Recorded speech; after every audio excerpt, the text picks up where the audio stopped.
Meeting for the City Commission for Tuesday, November 12, 2024 will come to order. Please join me in silencing our cell phones. Madam City Clerk, please call a roll. Commissioner Ashley, Yes. Commissioner McGurk, Here. Commissioner Perrine, Here. Vice Mayor Martin, Here. Mayor Cleveland. Here. Thank you.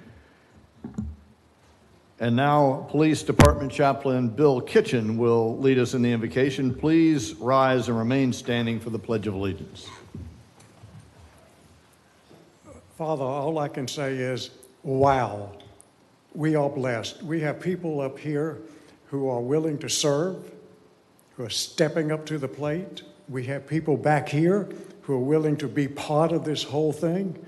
Father, we're blessed. We can do this. We can do it freely, without persecution, without worry, and all of that. That's what I thank you for tonight. Give all of these people who have to make these decisions your wisdom. In Jesus' name I pray it. Amen. Amen.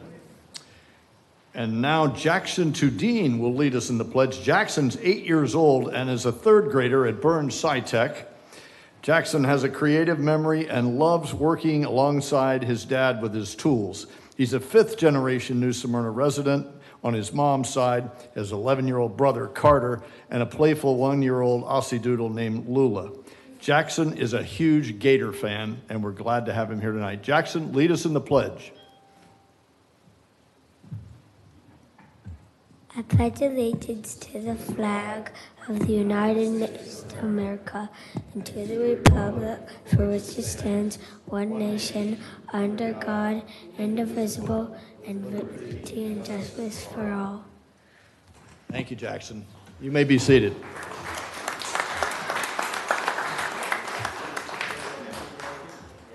And congratulations, Mom and Dad Tudine. Well done.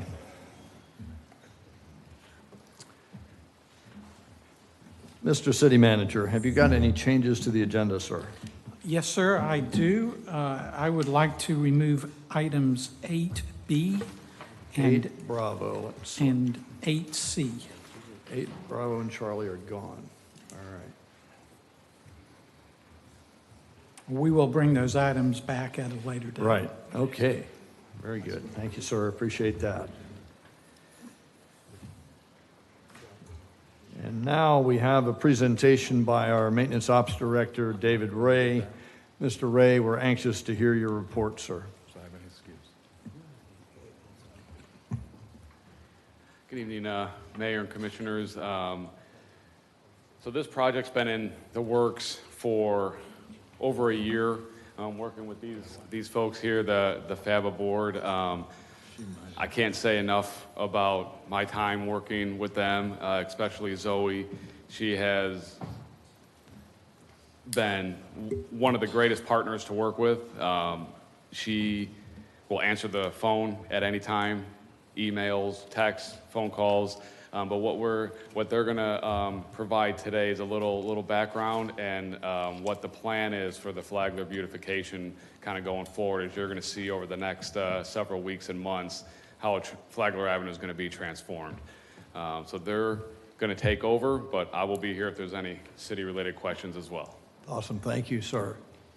Welcome, Zoe. Hi. Thanks, Mayor and Commissioner. I just want to say how grateful we are that the funds were allocated to beautify our Flagler Avenue streetscape. It's been a pleasure to work with David. He's very positive, so it's been a lot of fun, and I've really enjoyed it. The number one objective that we set out to do, and one of the reasons that this has taken a while since the funds were allocated, was we wanted to make sure that we sourced all of our materials to withstand our marine environment. I'm going to turn over the floor to Virginia. She's going to kick us off. Well, first of all, on the corner of Cooper and Flagler will be our signature sculpture, which will be the perfect photo op for tourists and locals alike. Oh, yeah. And then this is the announcement everybody's been waiting for. Yay. New street lights. They are going to be beautiful, bright, up to code, and of course, turtle safe. Thank you, Jenny. And they're going to be blue.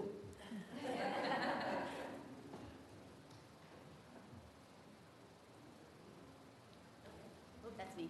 So our plan on turning the gazebo into a destination highlight, local art panels and fresh paint job to complement them. In addition, color changing lights so that we can allow to participators in the holiday and festive pizzazz. Thank you. All right.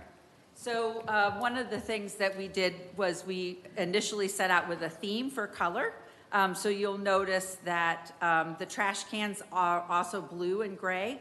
And our new Perky paver, which is going to be going in the next couple of weeks, is also a blue and gray theme.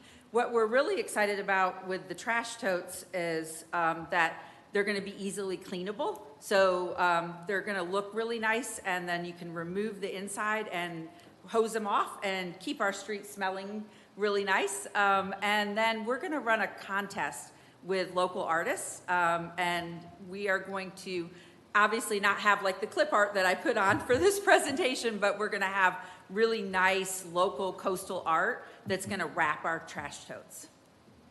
Fantastic. Oh, this is me again.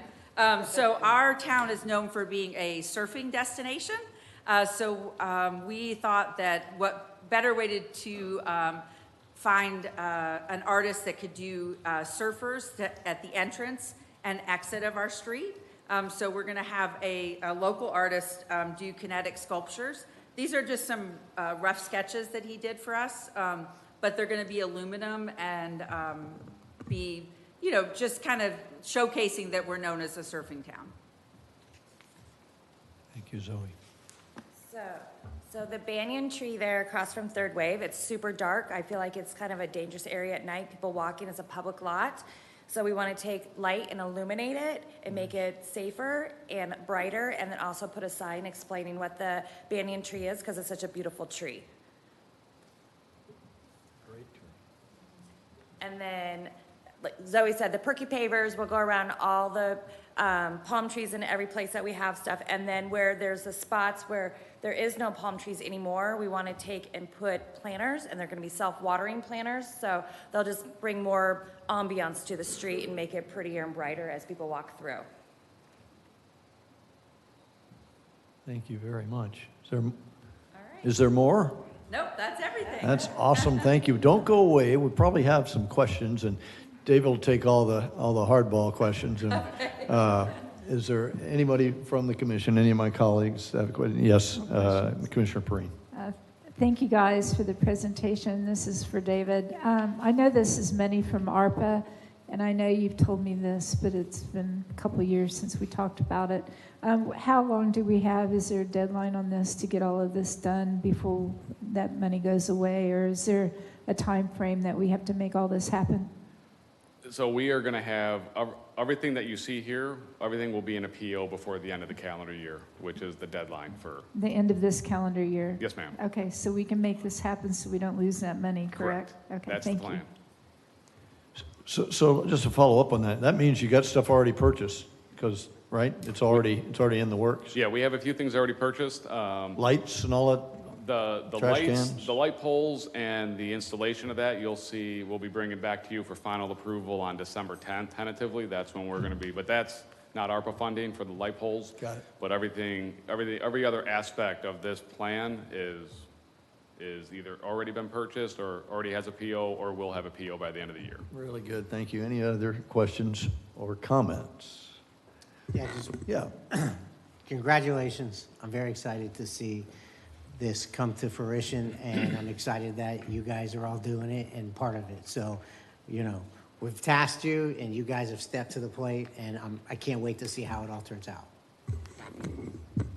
So FABA is the backbone of our Main Street, and so we want to make sure you feel empowered. So you have stepped up many times. You've been on the parking task force. Anytime we need anything at all to involve what's going on in Flagler, you own the heartbeat. And we would like to encourage others that are on Flagler in a business that are not members of FABA to know that FABA is the spokesman for the street. And so we try to honor that every time that you guys get the chance to come up and talk with us. We really want to hear what you have to say, and this is a result of listening to what you had to say to us. So thank you very much for being our partners. Appreciate it. You bet. Thank you, guys.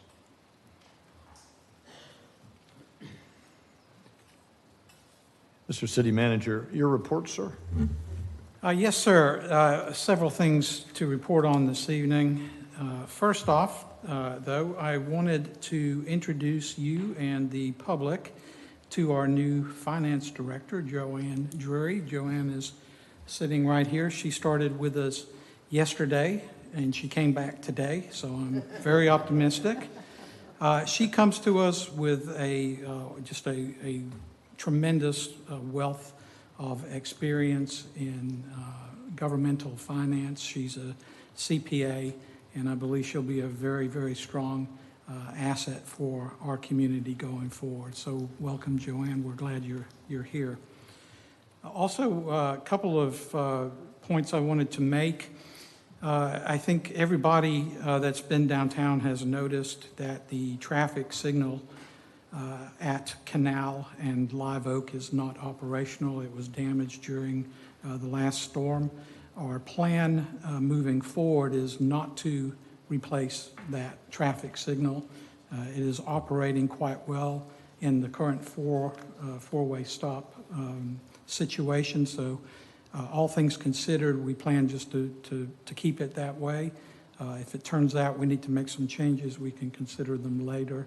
But certainly right now it seems to be functioning very well. A couple of other ongoing issues that I know are of concern to everybody, specifically parking and stormwater management. So I wanted to let everybody know that next Monday, November the 18th, here in the Commission chambers, we will be hosting a work session with the Commission to discuss the implementation of the parking study. Assistant City Manager Ron Niebert will be leading that effort, and we're excited to get that project kicked off. So we'll go through all of the recommendations in the report and highlight some of the things that we think are immediate type actions that we can take and priorities. Secondly, I wanted to mention about stormwater management. Obviously, this is something that is on everybody's mind today.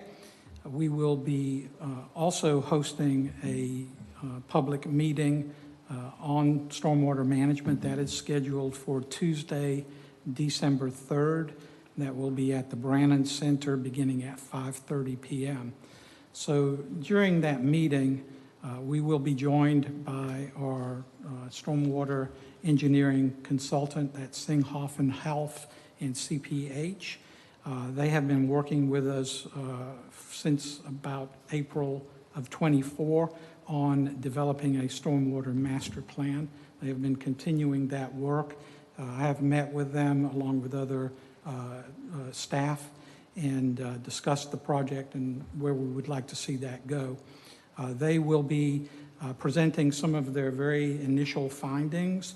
This first phase of the stormwater master plan is really all about an inventory type exercise. It's finding out what our stormwater assets are, both physical, man-made assets or natural stormwater assets, and identifying those on a map, and then beginning the process to identify problems and where we have repetitive flooding.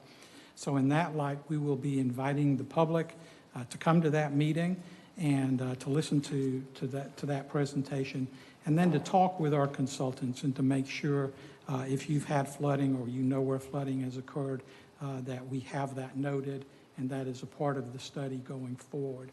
We expect the first phase of that study to be finished April of 25, so 4 months or so from now, and we will immediately begin the second phase of that study, which will be detailed analysis and project development. and recommendations. Those recommendations could be man-made engineering solutions, natural solutions, wetlands preservation, purchase of lowland property for stormwater management, improved maintenance, improved regulations and building practices. Anything and everything is on the table. Our hope going forward, and I believe that this is going to happen, the county council is currently offering to the cities in Volusia County some grant opportunities to do stormwater planning projects. We plan to take advantage of that, and I believe that many other cities will. So our hope is that this will be a coordinated regional type stormwater process where what we do in New Smyrna Beach is taken into account elsewhere and vice versa, so that we're not doing anything to harm our neighbors and they're not doing anything to harm us. So I just want you to know and the public to know that this obviously is an issue that we're taking very seriously. I've directed a lot of resources toward this issue and coming up with solutions. I've also directed a lot of resources towards communicating about this matter.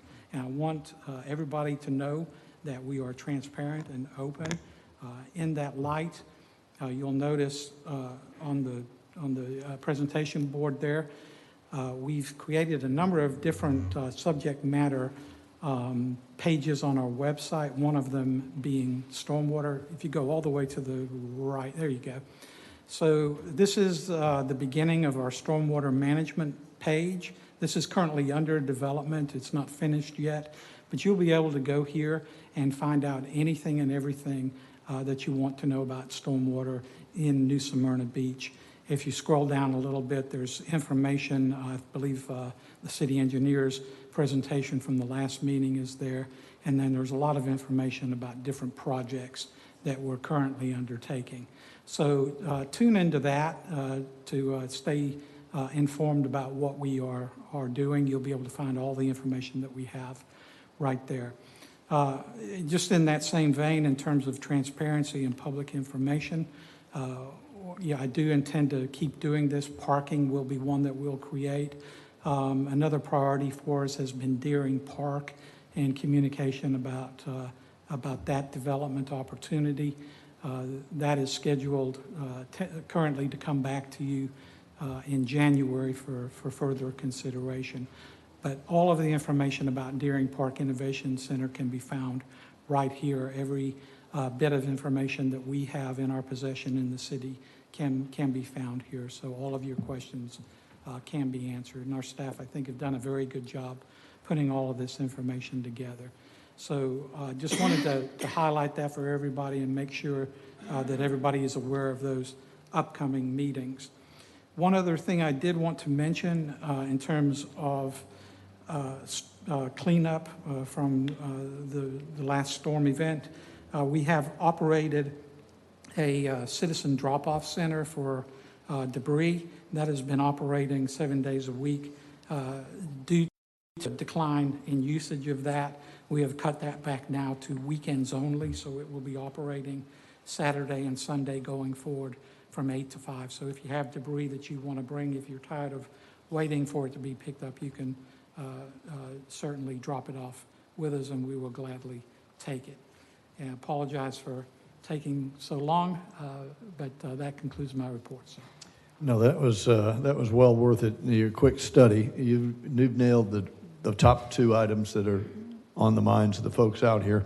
So just for everybody's recollection, say one more time the date and time of the parking review or workshop, and then one more time of that first stormwater one, so we can make sure everybody got that loud and clear. Yes, sir. The parking workshop will be Monday, November the 18th in the Commission Chambers. That is at 5:30. Is that correct? Yes, 5:30 on the 18th. And the stormwater meeting will be Tuesday, December the 3rd at the Brannan Center, and that will begin at 5:30 p.m. Fantastic. Any questions or comments on the city manager's report? Thank you very much, sir.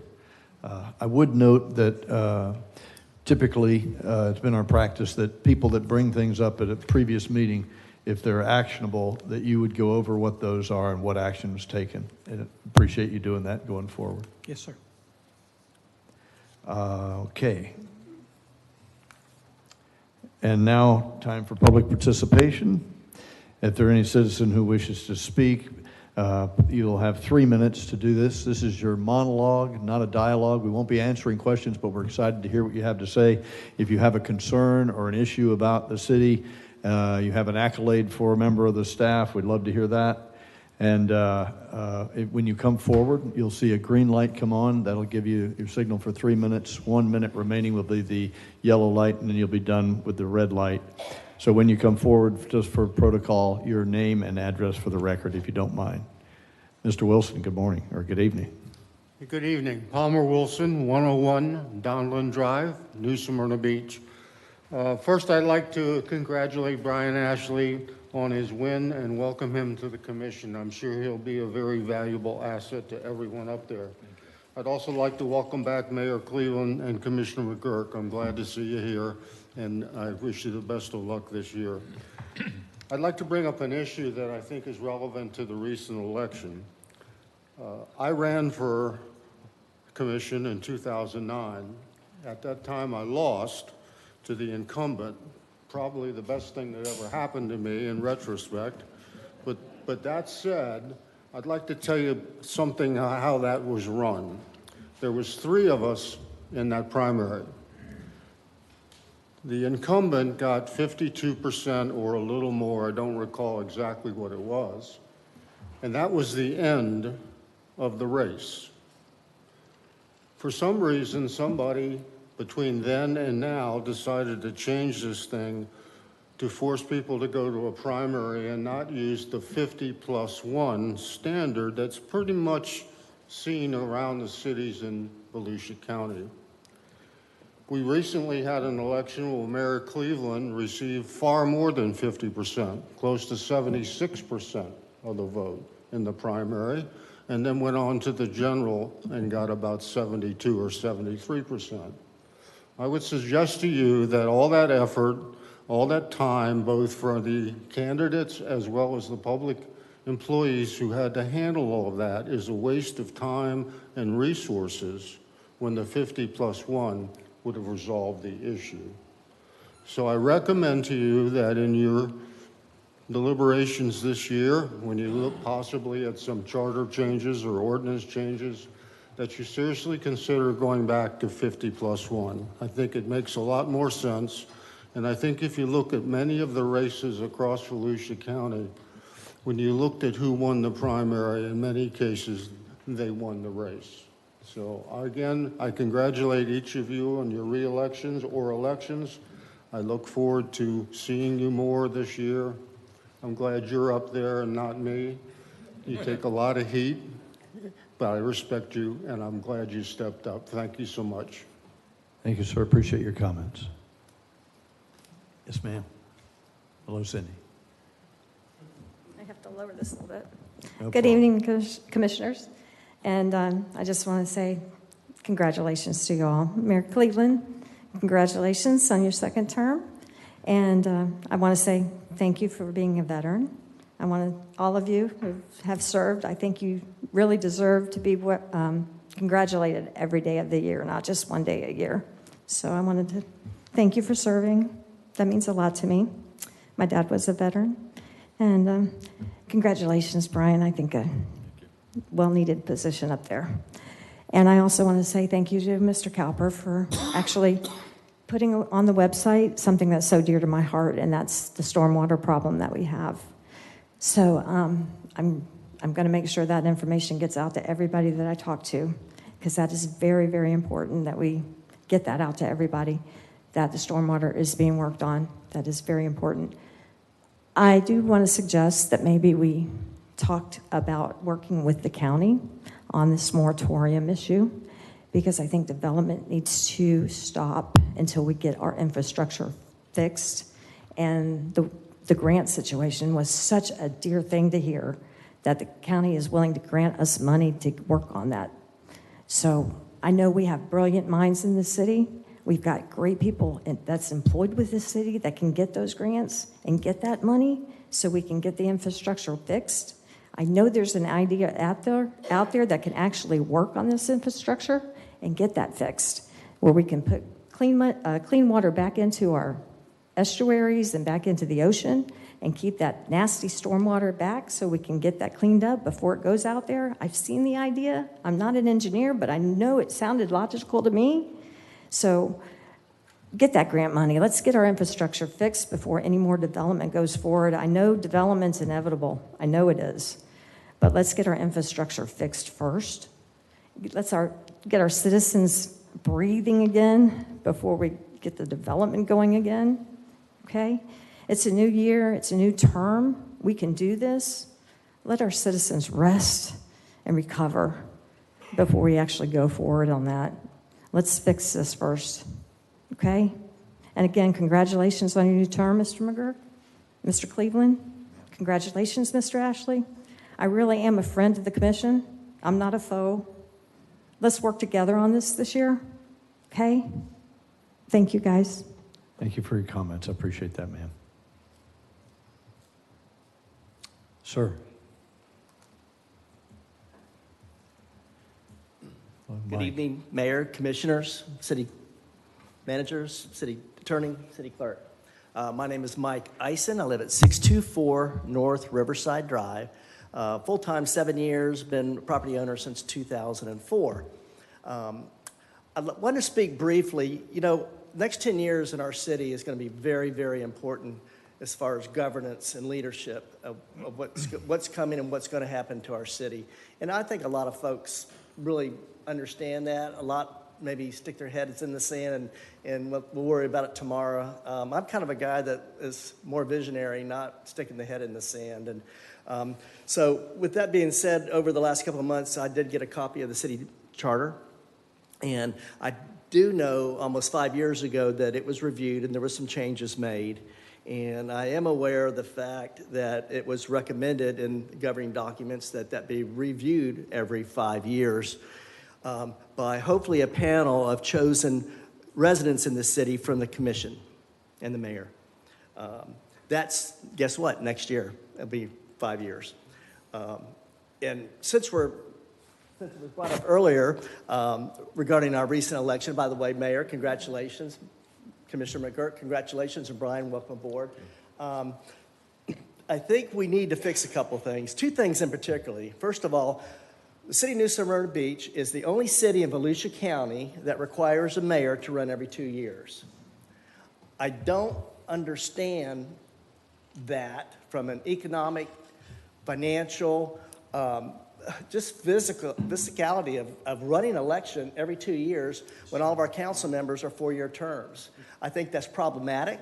I think if we have somebody that wants to run for the city of New Smyrna Beach maybe 10 years from now, and maybe they're not retired, and maybe they have to work for a living, it's almost impossible to be a mayor, for a mayor, to be able to support yourself on a salary that we pay our commission and our mayors to run the city. And maybe there's an educator out there that's really brilliant we'd love to have as a mayor, but maybe they just can't afford it. So the term from 2 to 4 years is problematic. The 50+1 versus, that's just not, that's also, it required our mayor to run additional months expense time when he could have been devoting that same energy and time to the city.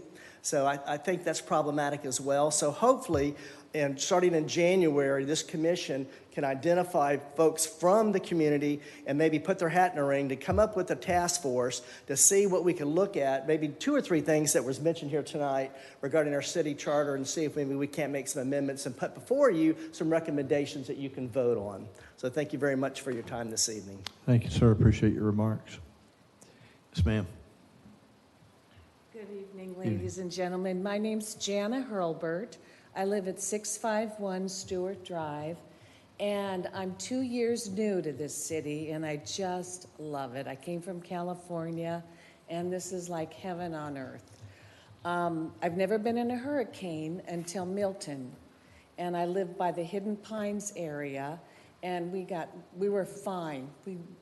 Hurricane was fine, trees were fine, everything was perfect until the next day around 3 in the afternoon. And the water started rising. and it got the whole back of our house flooded. We have to have walls torn down, mitigation done, everything. So now and hearing about wonderful Flagler Avenue, what you're doing, I just hope that you thought about the storm, because a friend of mine showed me during Ian how Flagler flooded, and it was like all the way up to Flagler Tavern. And I hope they have something in place in case it floods for the lighting or the whatever, whatever is being done for the future. And I look forward to going to the meeting on December 3rd. Thank you. Thank you, ma'am. Welcome and appreciate your comments. Good evening, Commissioner Riker. Good evening, Commissioners, Mayor. Judy Riker, 464 Bouchelle, New Smyrna Beach. First of all, congratulations on winning the election and being reseated, Mr. McGurk and Mr. Cleveland, and welcome, Brian. At the risk of sounding redundant, so I'll be quick, it occurred to me as well as I was working at the polls and also at the library, helping to hold signs for some of you in the heat, and all of the shenanigans that went on over during that time. And I just was thinking that when I served the city commission, when a candidate, and I also ran for office, so twice, so I had the experience, but when we ran back then, if a candidate won 50% plus one, they were in. And in the case, someone mentioned it, I think Palmer did in the case of Mayor Cleveland, you had like a 70% lead, and then you had to continue to run for 2.5 more months, standing out in the sun with me and the rest of them, holding the signs. I don't think you ever sat down. Jason, you never sat down. So I saw you all do that. And I just think that if we could go back to that 50% plus one, it makes a lot of sense, because I don't see the sense in continuing to run with the same results. Second of all, I did also think about the mayor running every 2 years, and it takes a lot of effort and time to run for office. It takes a lot of coordination, money, your campaign, organizing all the folks together to work for you. And if you have to run every 2 years, when do you get to do your job? So, and again, as Mr. Wilson said, there isn't another city that does it that way. Ormond Beach runs every 2 years, but everybody runs every 2 years.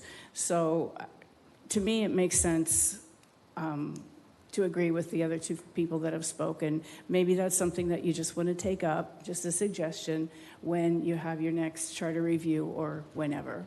So that's all I have to say. Thank you very much for serving, and I know it will be totally rewarding for you. Brian, welcome aboard. There's so much good that can come out of it, and I know that y'all have the city at your heart, and thank you for doing that. Thank you, Judy. Appreciate it. Appreciate the comments.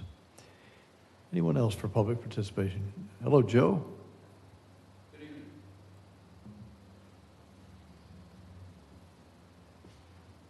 Congratulations to the new and re-elected members of the City Commission. Unlike other times being here, I am not to talk about Venetian Bay. However, even as you were campaigning, the world has changed. First, Jeff Brower was re-elected as county chair and continues his quest to address flooding and overdevelopment.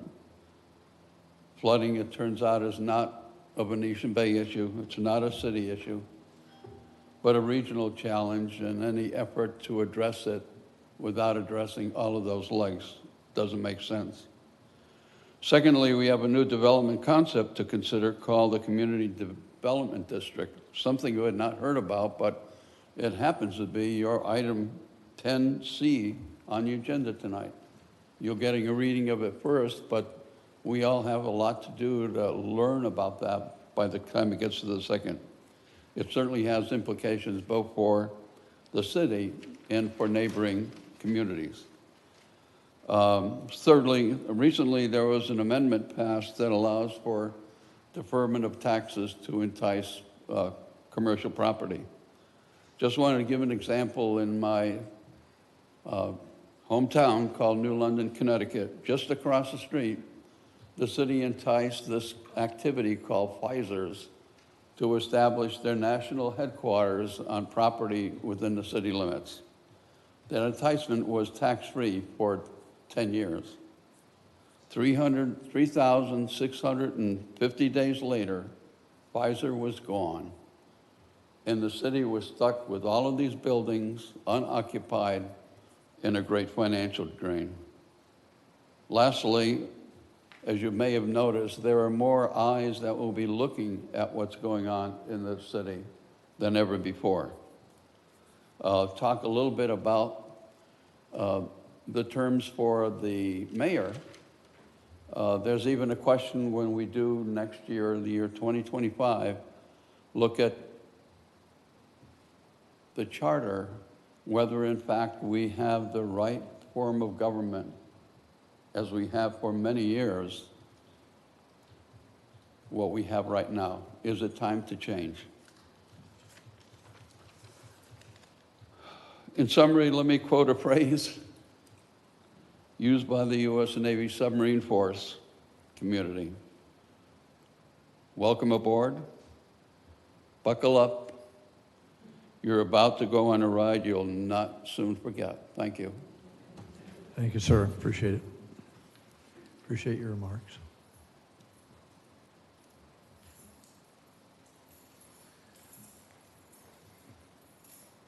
Evening. Good evening. Cindy Radigan from Terra Trail. I'm coming before you because I realize that there are some proposals being made tonight that you approve, some changes that the airport manager's office is going to be making based on conversation with the Airport Advisory Board. We had a meeting not too long ago that was finally open to the public where we could all come in and air our concerns. But there's been no further meetings set up for the public to have exchange with the people making these decisions and making these recommendations. The proposal that they're going to make and ask you to accept is going to wipe out all of the noise abatement procedures and policies that we have worked for years to put into place in order to simplify a noise abatement policy to make it easier to understand. All they're asking for is a common runway from 10 p.m. to 7 a.m., which does nothing for the residents that are being hounded on a day-to-day basis and have been all these years, ever since that tower was built. I don't think the city realized what they were getting themselves into when the Embry-Riddle coerced the city into putting in a tower, which made this a controlled airport, which then, therefore, made everything comes down to FAA rules and regulations, and it took all of the control, at least seemingly all of the control, away from the City Commission to make decisions for what's best for the citizens of New Smyrna Beach. And the same people are being impacted for over 18 plus years, and the same people are coming and complaining about the situation. Mr. McGurk, as you know, runway 257 and runway 25 is the primary flight training runway. They use it almost exclusively. No matter whether the wind is out of the east or the west, that's the runway they use. And the same people are being impacted with the noise overhead, whether they're taking off or they're landing or they're, making a cross across the property. I mean, that is a lot of pollution. It's not just noise. Noise is a pollution, but don't forget, this is jet fuel fallout, and the same areas are being impacted daily. We're talking 550 to 750 flights per day. That's takeoffs over your house per day when they're flying. Most of you can't even conceive of that unless you're under it and you're experiencing it. I just ask you to be cautious about what you accept for the proposals that are coming before you. I think we need more Thank you so very much. I appreciate your comments. And just for the record, I know you arrived late, and the city manager has taken that off the agenda for tonight. It'll be deferred for a few weeks. So we will not be discussing that tonight. But Okay. thank you for Will it coming be up. done Appreciate you before coming the up and holiday? talking. Thank you for coming up. Appreciate it. Thank you so much. Thank you. Anyone else for public participation? Jess. Let's see, Sugar Plum Fairy came, hit the streets, looking for soul food and a place to eat. Went to the Apollo. They should have been seeing him go, go, go. Take a walk on the wall side. Welcome, commissioners. You're gonna take a walk on the wall side this next 2 years because before you is gonna be the monstrosity on 3rd Avenue. It's gonna come back next month for you to vote on what you're gonna do. The FAR and the B2 to B4, which probably B4 will pass because you already did the B4 on 7th and Atlantic, so that parking lot will probably be a B4 for one. Now, also the Deering Innovation Park, that's coming up too. We got a PED coming up in I believe January, and you're going to be doing a lot of things in the next 2 years that difficult to do. So when I say the wild side, is which side are you going to be on, the good side or the bad side? Depends how you vote. Now, right now, I see that the shell point of the Arvesia, whatever it's called, coming up to the first reading there. I did not see the MDA on the documents presented. Typically, when they come up here, they show the MDAs and what's happening there. I didn't see that on there. Now, I'm willing to bet that that project has been on the books for the last 5-6 years. And the only person on the dais today is, is Commissioner McGurk. Probably was here when it first came out there. And as you can see, the rest of you are not there yet, but now you are. So the decisions you make today, tomorrow, these next 2 years, will have impact on the future of our city for a long time. I said it before, and I'll say it again. Residents do not want to see Venetian Bay 2.0. We have yet to change any LDRs or put any guardrails or any ordinances but to rein in the developers. Basically, when you guys get an MDA, it's a done deal. You can't change it, basically. You can try to negotiate, but negotiations end nowhere most of the times there. They say, yeah, we can do this here, we can do that there, but you know what? End of the day, Venetian Bay. They sold them a bill of goods saying, oh, beautiful city here, you're going to have this here, you're going to have that. Now what do you have? You got flooding issues. The front of it, no longer what it used to be. The town center's gone, not what it's going to be, or what it's supposed to be. So as you go forward, read all these things here carefully, because I know you guys get a lot of documents. On the agendas, you'll get about 3,000 documents to read. It's a lot, I know, but I go through them. I have a little time. And we need to start looking to the future. The decisions you make today will impact all of us. Flag Avenue looks beautiful. I like it. But I kind of want to know how much the businesses actually put into that pot there, pot of money to beautify it, because they're going to be the ones that impact the most. They'll get all the benefits out of that. Not the residents. They will too, but the businesses will be the ones that are going to get the benefits out of that. So I'd like to know how much they actually put into that money, into the pot of money, if anything. Thank you. Thank you. Appreciate your comments, sir. Is there anyone else for public participation? Seeing none, public participation is now closed. Thank you very much.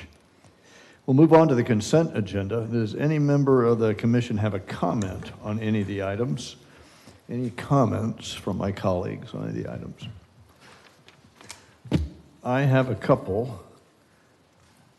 Number 7A,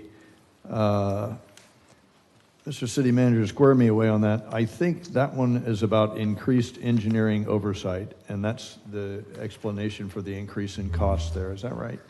Yes, sir, it certainly is. This is the dealing with the marina project, and of course, you approved an increase in the scope of that project a month or so ago. And with the increase in the scope of the project, then that translates into an increase in the construction oversight. And so this item is increasing the budget for that construction oversight. Got it. Thank you very much, sir. Appreciate that. Item 7F is to accept a grant for stormwater management. I just want to point that out, similarly 7I is about approval for county and city working together for drainage and Corbin Park. So we're actually moving on the items just like you talked about doing. You're really doing it. I'm grateful for that. How about 7H? Would you comment on Washington Avenue Street? That 7H is about New Smyrna Lodge right away. How are we doing? How's it cooking? And will we be there soon? So the project is still moving ahead. It has obviously been a lot slower than anticipated. particularly with the acquisition of the necessary easements. So this easement that you'll consider this evening is the last of the easements that the city needs for the city project. However, because of the scope of the project, the Utilities Commission also needs 7 or so easements. They have acquired, I believe, one of those easements and are still actively working on the others. I've engaged with the Utilities Commission, emailed with Executive Director today and offered all of the assistance that we can to work with them. I do know that our capital project manager is meeting later this week with the utilities employees to go through the project and to see where we are.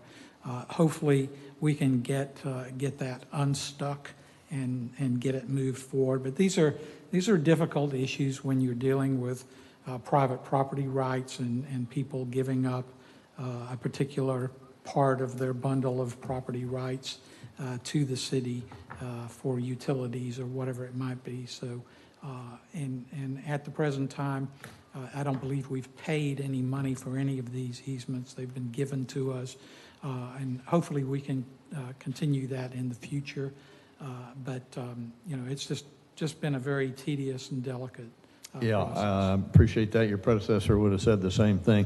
And so the people usually say, hey, Mayor, when's the dirt going to start moving? No time soon if you need a bunch more permits, I would imagine, huh? Yeah, I do not have a firm date for construction yet. Thank you. Appreciate that. Does any commissioner wish to pull any item of the off the consent agenda? I'd like us to pull item 7, Charlie, 7C, please. Any others? Okay. With that said, I would entertain a motion to approve item A, B, D, E, F, G, H, I, J, K, L, M, N. Is there a motion? So moved. A motion? Second. And a second. Madam City Clerk, please call the roll. Commissioner Ashley? Yes. Vice Mayor Martin? Yes. Commissioner Perine? Yes. Commissioner McGurk? Yes. Mayor Cleveland? Yes. Thank you. Item 7C is a budget amendment, which actually has 2 items in it, and it has one that I fully get, which is the First Step Shelter second year, got that one, and then it has a companion one in the same motion, and it's about the traffic signal out at Corbin Park Road, I think. Yes, sir. And so, and it's got some money tied to it. That's not the lion's share of that. There's a bunch more money that's needed, and somebody else is paying that. Yes, sir. So this particular budget amendment is for design-related money for that project. So the project at Corbin Park and State Route 44 would involve the construction of a new traffic signal at that intersection and associated improvements with the signal, as well as a section of multi-use path. There are also plans for resurfacing of 44. So this particular phase of the project is the design phase. This is a FDOT project. The design is estimated at about $500,000. This $47,000 is about 10% of that, and that is the city share of the design. I'm told that this money, this $47,000, was given to the city or exacted from a developer, the Tractor Supply Development, and they were required to participate in this project. And that money was paid into the fund and is being utilized for these design services. I appreciate that. Thank you. Any other questions or comments on that? Can I have a motion then to approve item 7C, which is resolution 8024? Motion to approve 8024. 8024, is there a second? Madam City Clerk, please call a roll. Commissioner McGurk? Yes. Commissioner Ashley? Yes. Vice Mayor Martin? Yes. Commissioner Perine? Yes. Mayor Cleveland? Yes, thank you very much. Appreciate that. Let's move on to administrative and new business. Item 8A is the Charter Officer Compensation Contract discussion. Director Kidd's in position. We're ready for your report, Heather. Thank you. If I may, Mayor, just give you a little bit of background here, and Ms. Kidd has some information to present. So the genesis of this particular item was in budget discussions a couple of months ago. And this item has been on the agenda. I think this is the fourth time it's appeared on the agenda, and we just kind of ran out of time to discuss it.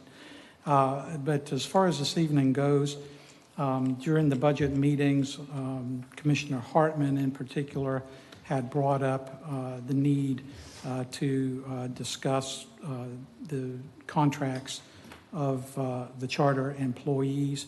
And there was some discussion you were having at the time about the city clerk in particular, and Commissioner Hartman said, let's just look at all three.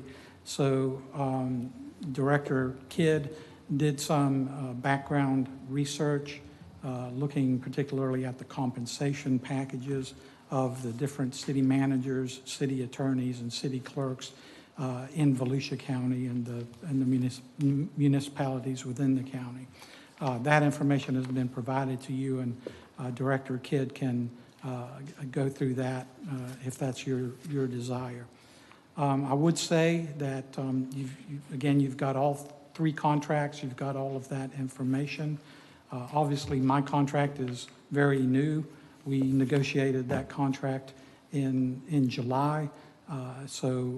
My contract is where it needs to be. I'm not due anything different than what is there, and I'm not asking for anything other than what is in my contract. So the information is there for you, just so you know where my contract and my compensation package stands in relation to the other city managers in the county. The same for the city attorney. Her contract has been provided to you. You have all of her information.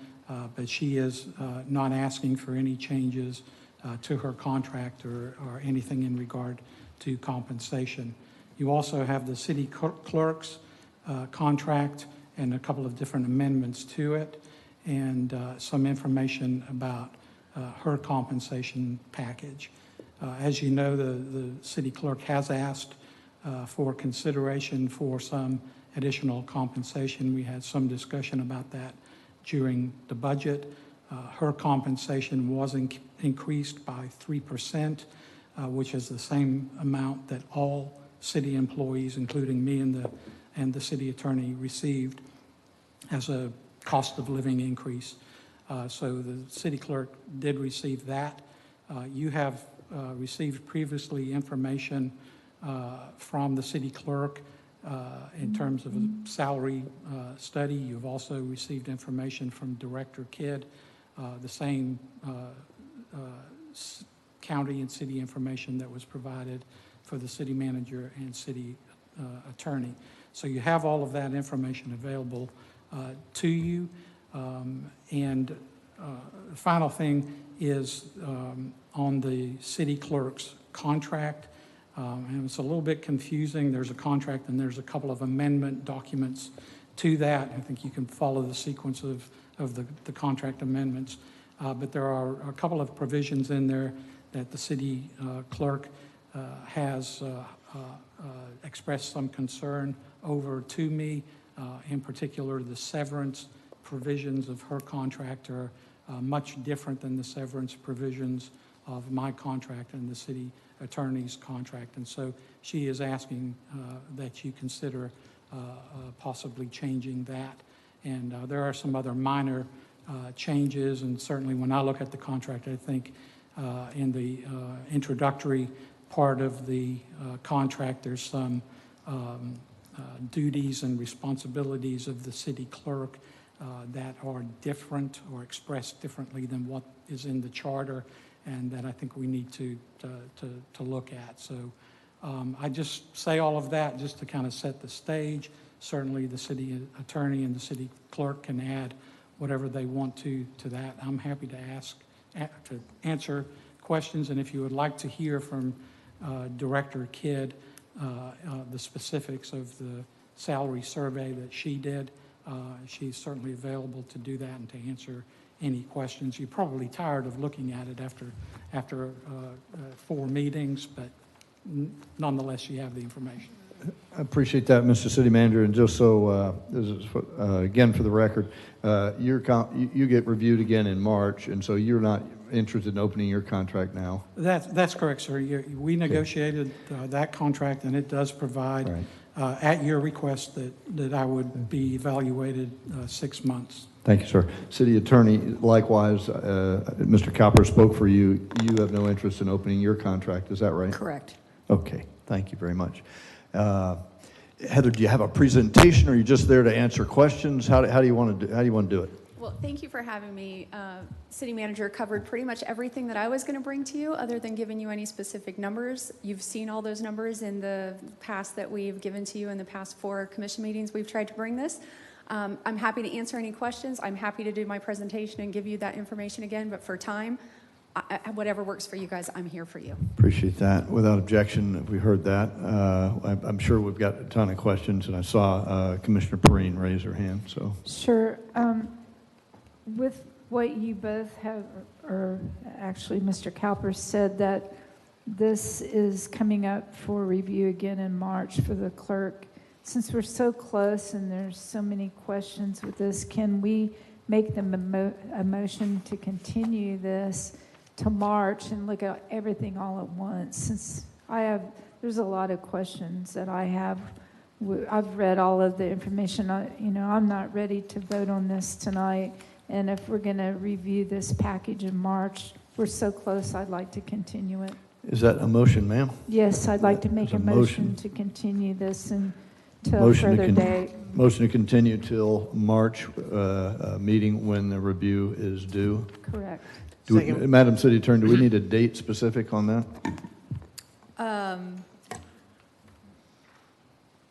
We can pick the first meeting in First March. meeting in March. Okay, perfect. Is there I a want second? a second for discussion. Second for discussion, and Commissioner McGurk. Okay, so I'm glad to hear that the manager and the attorney wanted to pass on this, because as I recall, what Commissioner Hartman's goal was to hear all 3 at the same time during when city manager's 6-month evaluation came up. I spoke with him yesterday and confirmed that, because I just needed to, because, I know that the city clerk had requested that we look at her salary, and then somehow all 3 got lumped in at the same time. We were going to consider Kelly's. So I did want to clarify that. I'm glad. I was going to come in tonight and ask that we remove the 2, and that's been done.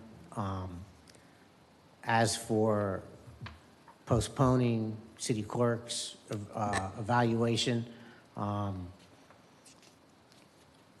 don't, 6.5 dozen other to me.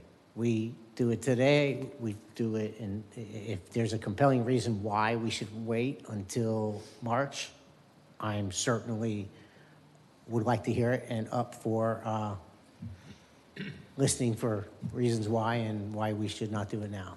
Okay. Any other commissioner want to weigh in? Commissioner Martin.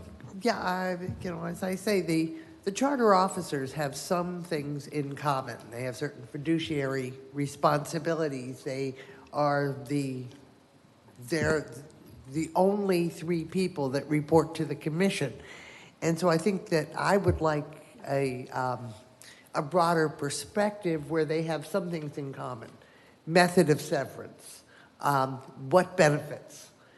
And so that there should be certain commonalities to them that are, of course, adjusted based on the responsibilities of the position, but there is still an observation that these are our 3 beloved employees that take care of us all. The other one is, I have a question for Heather. When I looked at all the information, I noticed that there were wide differences between the entities used to compare the managers' issues, you know, salary, benefits, the attorneys and the clerks, and that there were in fact only 3 entities that were common to all 3. So I felt it was closer to comparing apples to apples if I only used the 3 entities that were common to all 3 positions. So you know, and that of course does skew the numbers, because when you put in the county in one, yeah, so I thought it was more appropriate to use just the lowest common denominator, and that does make some changes. I also believe that this has been hanging on forever, and I don't think it's fair to the clerk who has the one most impacted. And by not having commonality, obviously all 3 positions are impacted, but particularly with regards to method of severance and the increases that have been accrued. There may even be, I'm not even sure that her, what do you call it, the pay grade, whatever number is used, it's not nearly commensurate, I don't think, with that of the attorney or the, and I could be wrong. No, that's correct. Right, so this is part of the oil that keeps our whole machine running, with enormous responsibilities and nights and weekends, and perhaps her pay grade is one of the things that is out of alignment. And that may be something to consider. So. Anything else? I think it's time to make some decisions. Okay. Any other comments? Well, I have a motion on the let me floor. let me say that. Let me add that if there's a decision to hold off until March, I would be looking for, assuming that there was a pay increase, to retroactive back until now, because I wouldn't want her to lose money if she got a raise, because we want to deal with all 3 together. So I would be looking to retroactive it back. Okay. That can be worked our Yeah, I would our say way out. that's a Any fair other, statement. anything more? I haven't weighed in. I happen to know that in my pass down with my predecessor that each of these contracts were negotiated by different people at different times, and that probably makes sense. So each of them are different, and so part of me likes the centering up of all the contracts for have them look alike. The other part of me says, well, wait a minute, they were negotiated, and that's why we got the people we got, and why we got, and how we got them. And so in communication with my predecessor, who recruited, mentored, and sponsored the clerk, who was the assistant clerk at the time, there was a technique employed to try to incent longevity. Very different than other contracts where the severance grows year over year. It's different in taking the money up front. So there's a whole lot of stuff going on behind the scenes, and nothing absent of transparency, but each of those contracts are very different, as everybody has pointed out that has studied them. I favored having the contract, having an open dialogue about that when the evaluations are done. I think that's a righteous move because it centers everybody up. I also am optimistic that we could do a retroactive activity to make sure that no one is damaged, certainly not the clerk. So I would speak in favor of Commissioner Perrine's deferral. Any other discussion? Can I just- Yeah, sure. Yeah, just what is to be accomplished by waiting until March? Ask the motion maker. To look at the contract itself as at the same time, since the review is coming up in March, because why would we do it now and then turn around and do it again? So are you suggesting we would look at all 3 contracts? If they're all 3 at the same time in March, yes. If Well, they not, wouldn't all be. hers is, I believe, is in March. So why do it now and then turn around and do it again in March? If she is the only one scheduled for review in March, Mr. Calpers is due in March, too. Okay, so we've got 2 out of the 3 due in March. So if we did a retroactive, I could talk about it, but I really think I understand that we have valid contracts for all 3 now. But if we don't start moving to some type of standardization, we will always have these wildly disparate things. So I think we need to have a goal and work towards it. Appreciate anything more, ma'am?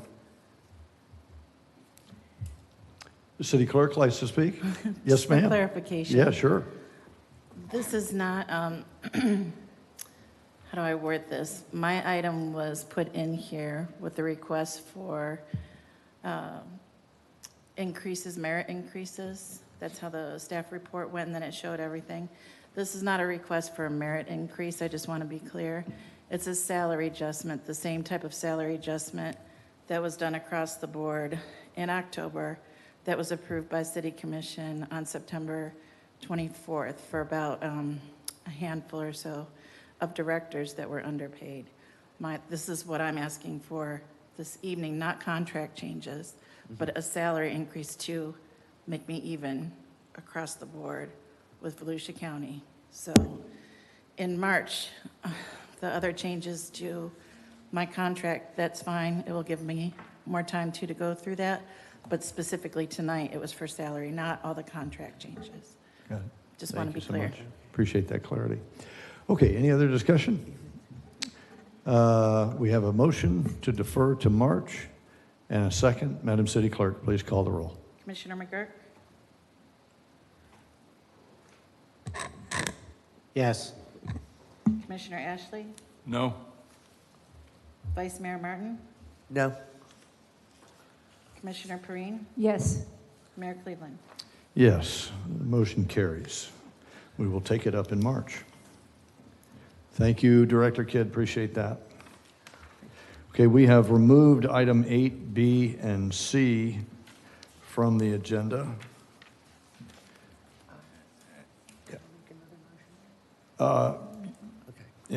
Soon. We'll go through the agenda, then we can get it cranked up. On to ordinances and second readings. Ordinance 9A, which is ordinance number 5224. Public hearing on the ordinance which is adopted would amend and reinstate the fire pension benefits. Madam City Attorney, if you'll read ordinance 5224 for the second time by title only, please. Ordinance number 5224, an ordinance of the City of New Smyrna Beach amending and restating the City of New Smyrna Beach firefighters retirement system, providing for public hearing, providing for severability, providing for conflicting ordinances, and providing for an effective date. Okay, and Director Kidd, you're up again. Heather, thank you. So just as a reminder, this is strictly a restatement of the fire pension benefits. The pension board and the pension board attorney brought these for us. City attorney and I reviewed everything that was in the red line. We agree with everything that's in there, and we recommend that you pass this.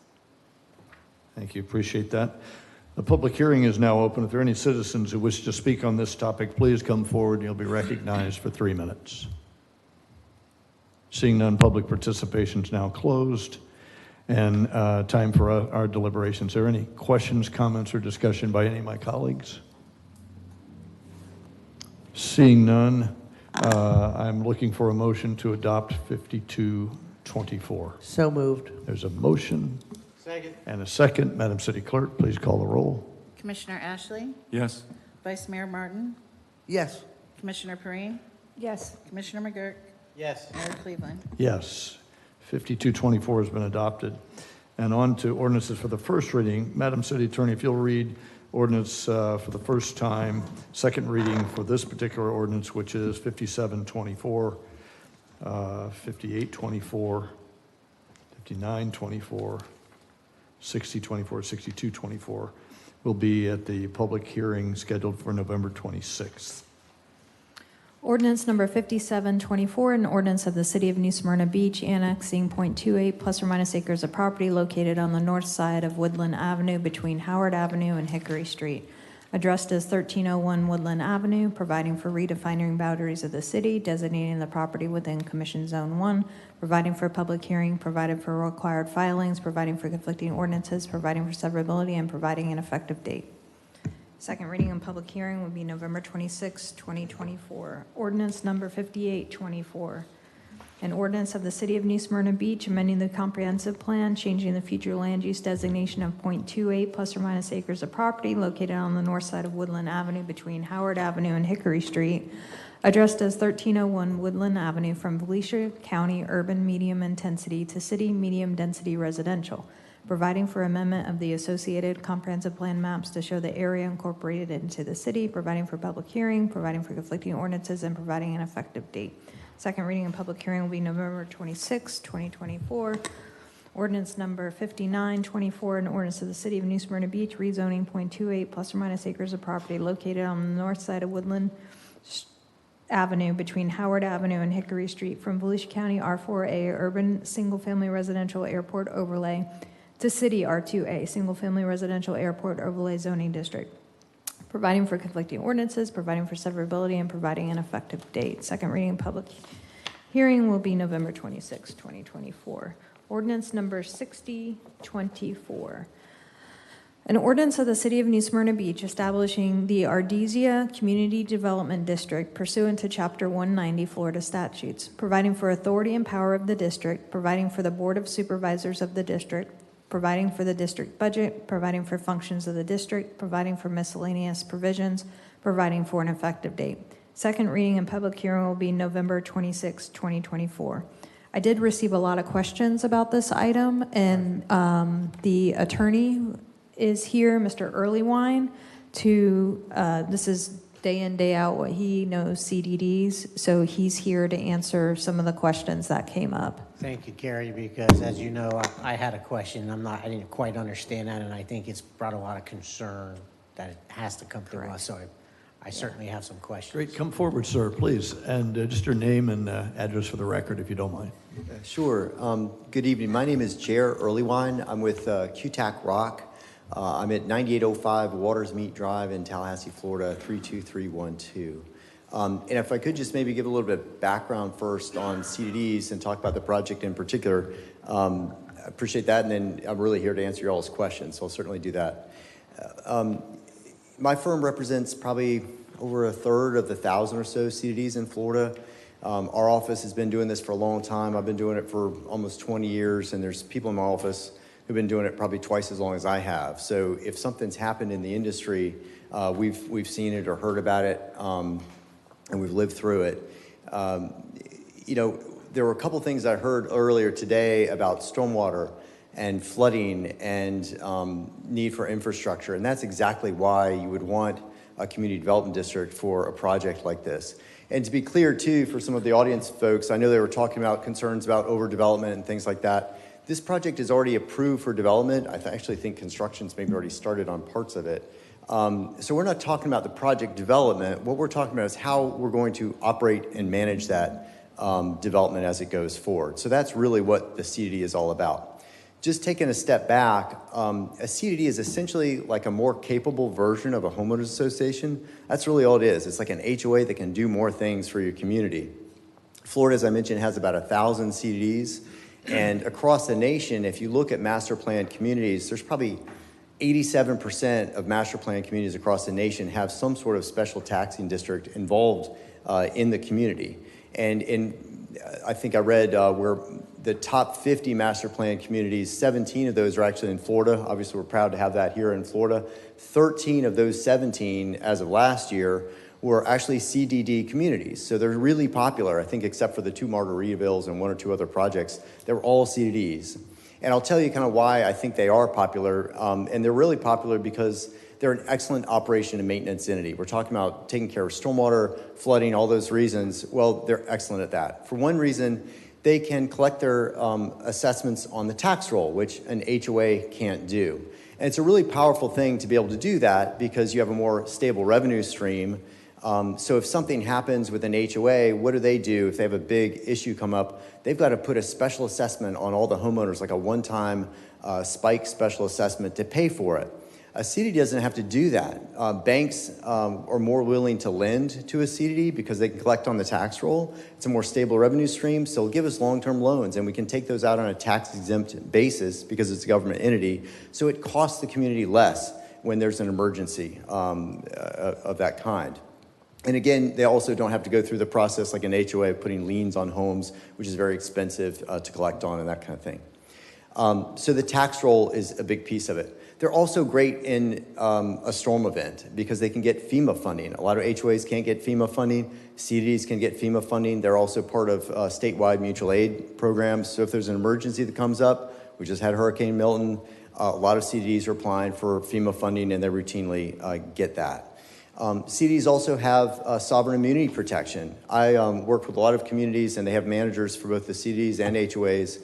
And I'll tell you, the management companies will tell you that the liability for HOAs is unlimited with tort liability because they don't have sovereign immunity. It's the same sovereign immunity that the cities and counties have, that CDDs have as well. And so it limits, puts caps on the liability exposure. You don't get as many frivolous lawsuits.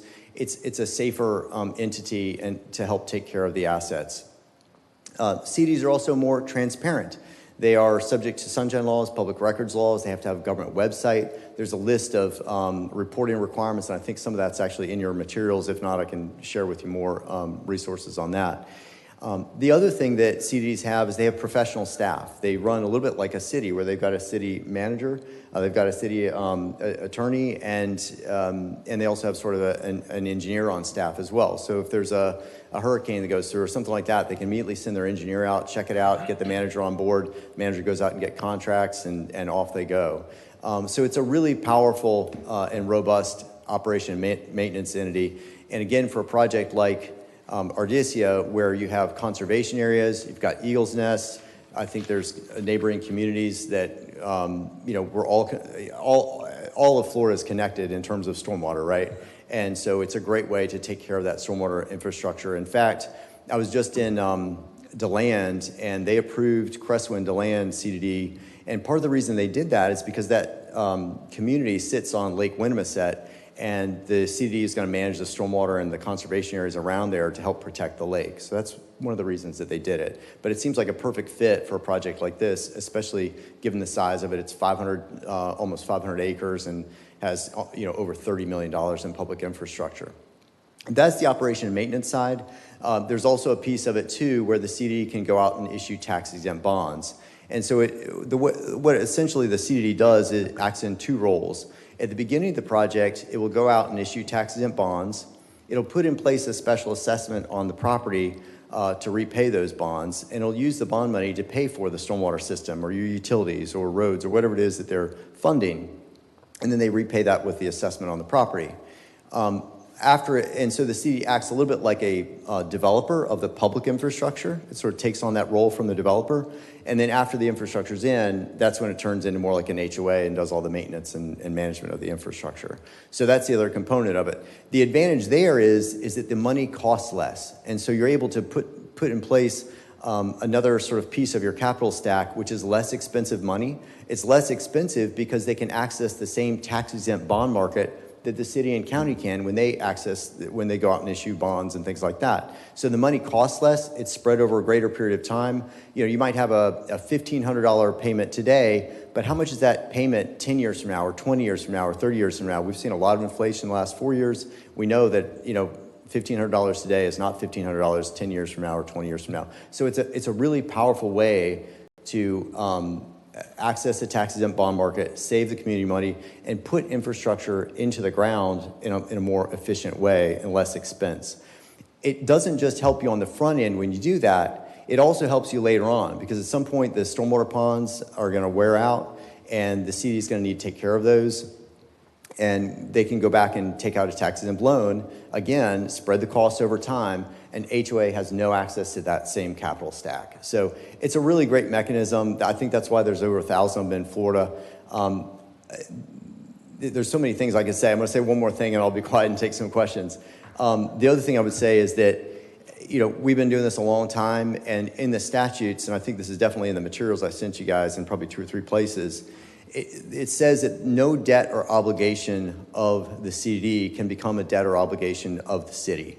And no instance has that ever been the case in Volusia County, nor has it been the case in Florida. And that is not a thing. It's not provided for in statute. The statutes don't allow it.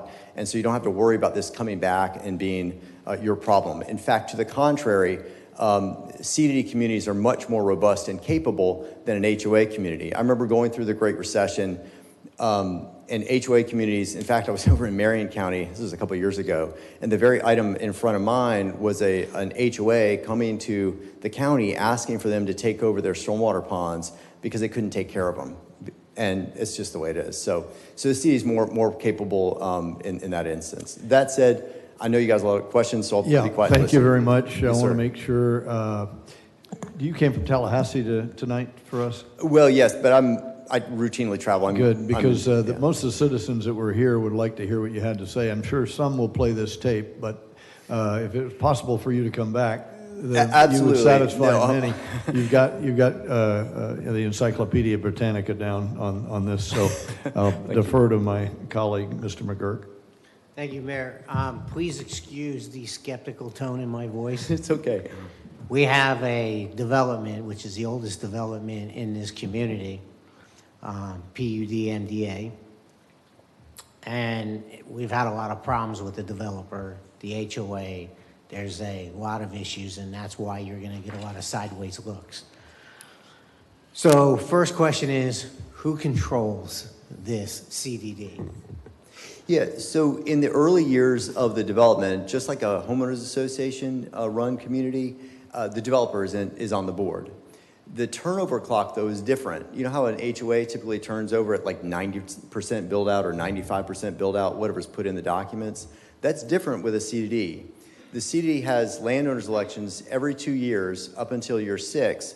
And then at year 6, if you have 250 people living there, residents who are registered to vote, that board will start to transition to residents at that point. And there's another staggered election after that. But that's kind of the timeline.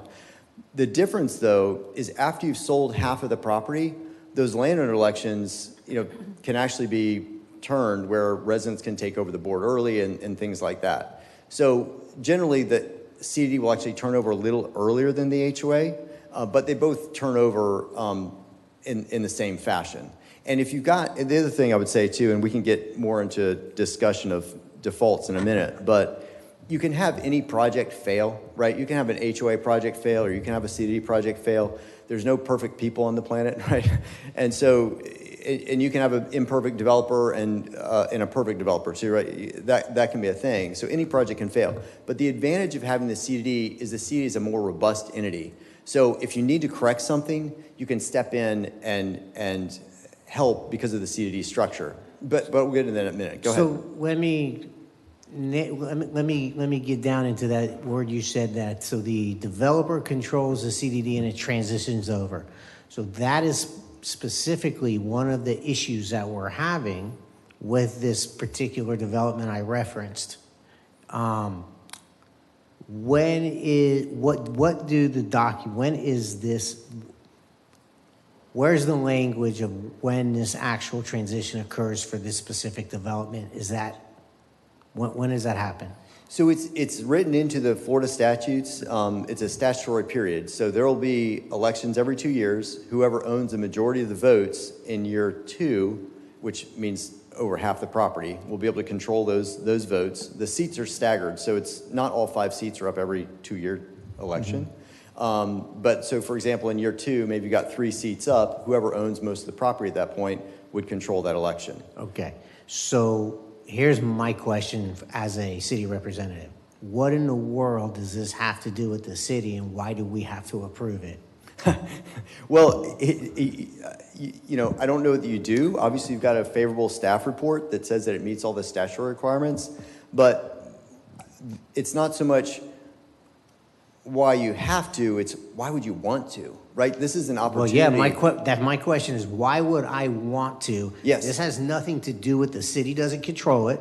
That's correct. City correct. doesn't have any That's ownership correct. of it. That's correct. So my question in a layman's terms is why? I understand that there's a Florida statute that requires it to come through the city for approval. Right. And I'm trying to understand what the intent of that is, because what happens is, or what can happen is, since the city approved it, the city owns that somehow, was involved in it somehow. Well, Yeah, this is the interpretation.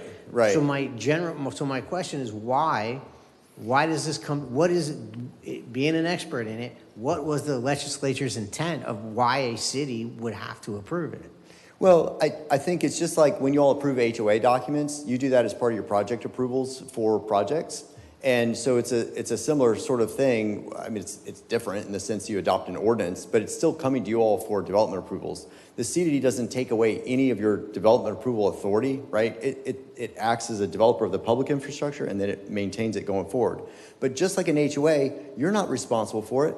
You're not responsible for the CDD either. You're just establishing it because that's what the statute says to do. They needed a means to establish it. So And my fight is not necessarily with you. My fight is with the Florida statute that makes it appear to the residents 10 or 20 years down the road, the city has something to do with it because it needed our approval. But you've answered my question specifically in who controls it, and that every 2 years there's elections.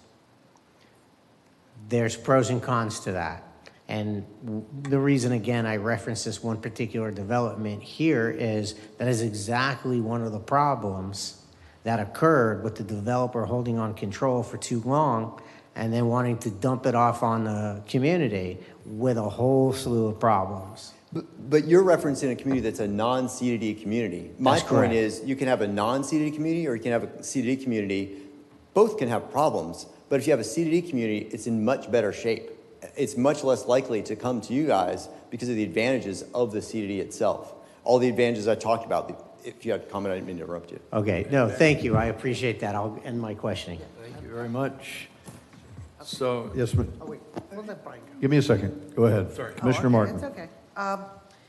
You know, I have reservations also about approving it. It's interesting to me that in a time where we specifically want to reduce government and regulations, we are adding, we'd have the city and the city elections and the city people. Then this group would have the CDD with their elections, their manager, their attorney, and then an HOA. I don't understand adding another whole layer of government to an entity. My first thought on reading this is that the developer's underfunded. All the previous other developments in town, the developer has managed to put in the infrastructure without taking out a bond and putting a future liability on future homeowners with a special assessment on their tax roll. And so it appears that this cost of infrastructure is transferred. You know, one could say that perhaps the house would be lower priced because the cost of infrastructure isn't in the price of the house, but transferring that to a special assessment, I find it becomes all very questionable, and I worry about the people not quite understanding how that works. And you talked about all these wonderful things that, you know, this CDD would be doing, but as I remember from reading this thing, the after the special assessment builds the roads and puts in the utilities, et cetera, even the park, that all gets transferred back to the city and the Utilities Commission for maintenance. So now I'm really confused about the value of these people. It's just not making sense to me, and it adds a layer of complexity with which I am very uncomfortable for future homeowners. Well, if I could, just because I know it sounds like you got more questions too, let me see if I can get through the ones you've got there. First off, I wouldn't overthink it that you're adding another government layer. I mean, every community needs some sort of community entity to manage the infrastructure. There is an HOA, isn't there also, as I understood there was Let's allow him an to HOA. finish. Have you finished asking your questions? Yeah, no, I wanted to make sure I understood. Wasn't an Yeah. HOA, so it's now between the city and the HOA, yes? Well, so there's an HOA to do architectural control in the homes, and then the CDD would actually manage the stormwater infrastructure and the landscaping and that sort of thing for this particular community. So you're going to have somebody to manage it, and it's a more capable entity at doing that. Every community is going to have something there to manage it. So that's part one. Part two is when it comes to the infrastructure itself, it is true that like the utilities get turned over to the city, but that's because you guys make money off of that. But you all don't pay for the utilities construction, you don't pay for the road construction, you're certainly not going to take the stormwater infrastructure, despite HOA efforts sometimes to give those to the cities and counties. Somebody has to maintain that, somebody has to construct it. And that's where the CDD comes in. And there's a lot of different ways to construct your community. And it's not a bad thing that they look at different angles on their capital stack, right? You've got a capital stack where you get your money to put in, the $30+ million of infrastructure that you need for this project. And they can look at their own internal money. A lot of times they've got to go internally and borrow that from different sources. They'll do joint ventures. All that stuff's going on in the background. They can borrow money from banks. But nowhere else can you get less expensive money than through tax-exempt bonds. And so while the other developers may not have done it, that's on them. I mean, this is actually cheaper money. It's going to put in more infrastructure, better quality infrastructure. If you look at CDD projects, they are better quality. They look better than a non-CDD project. I've got a project up in Hernando County that has, it's a non-CDD project, this one's actually a CDD project. It's got a beautiful amenity, has the water feature with the kid's bucket thing that falls over and all that sort of thing. You go across the street, there's a community almost the same exact size. It's non-CDD, and all they have is a ball field. And that's because of the different capital stacks that were used to finance it. So the money goes further. I also understand what you're saying when you're concerned about the constituents, right? No one wants to see folks paying more than they need to pay. But I'm telling you, the money is actually cheaper. And when you get, when someone goes and buys a home, what do they look at? They're going to look around the community. They're going to look at the home. And then what are they going to look at? They're going to look at their bottom line, the closing statement. All of these numbers are on the closing statement.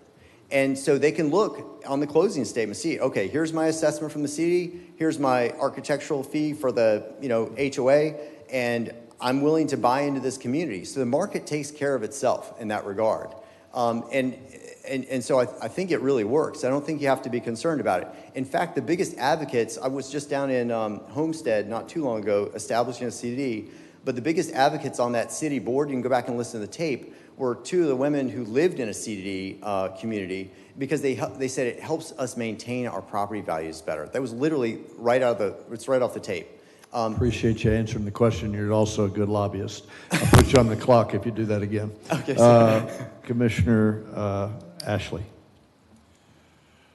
My concern, having lived through this in the neighborhood next door, is over the years, because of developer control, as the community increased its residents, properties were built, homes were built, neighborhoods were built, sub-HOAs were created.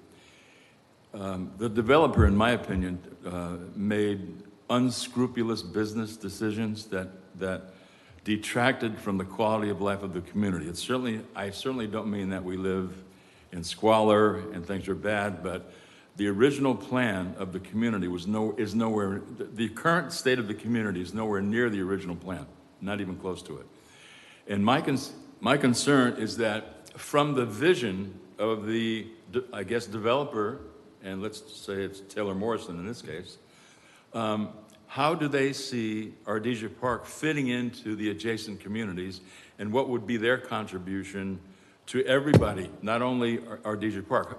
For example, if I move into a neighborhood and I have a central pool, I have a golf course, I have parks that I can go to, and then one day the developer decides to close the pool, close the parks, not develop the park, change the plan of the village.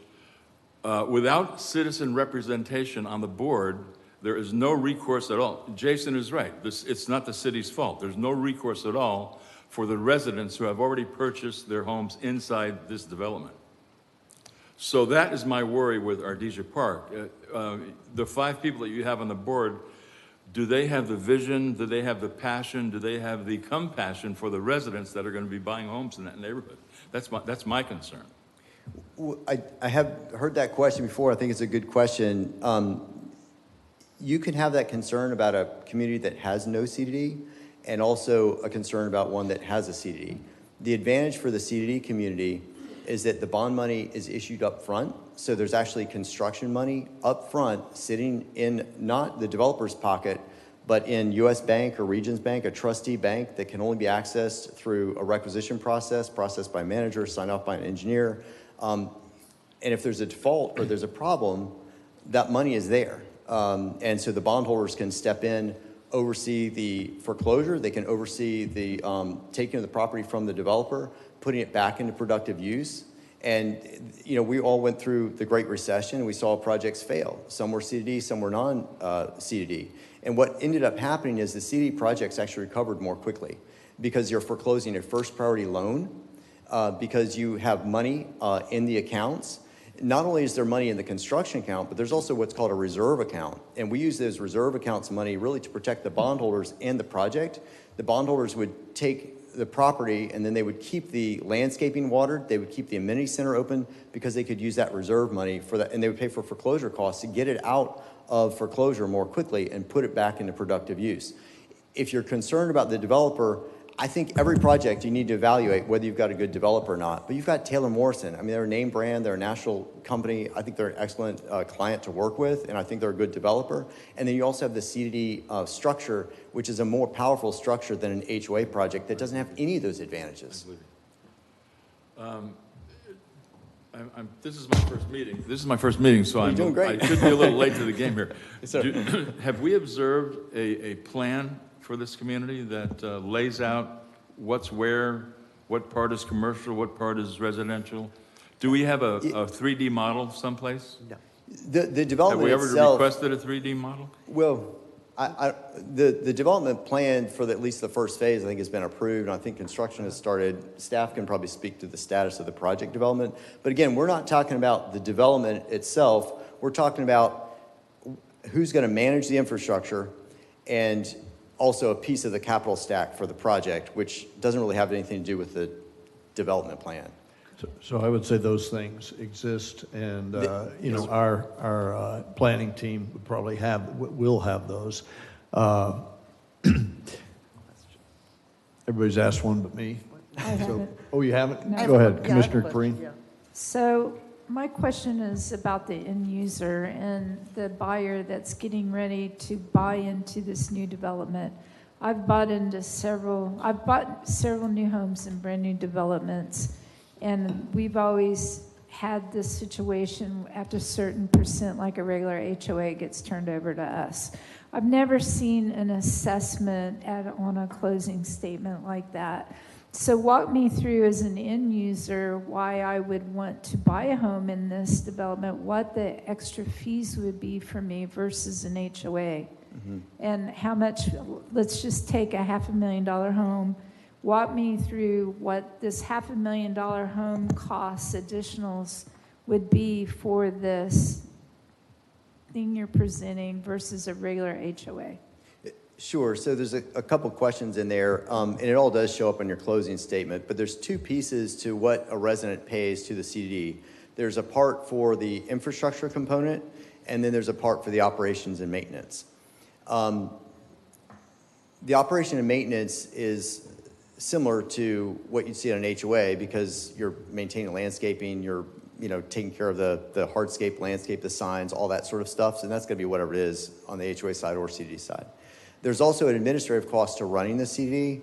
It's probably a little less than $100,000 a year.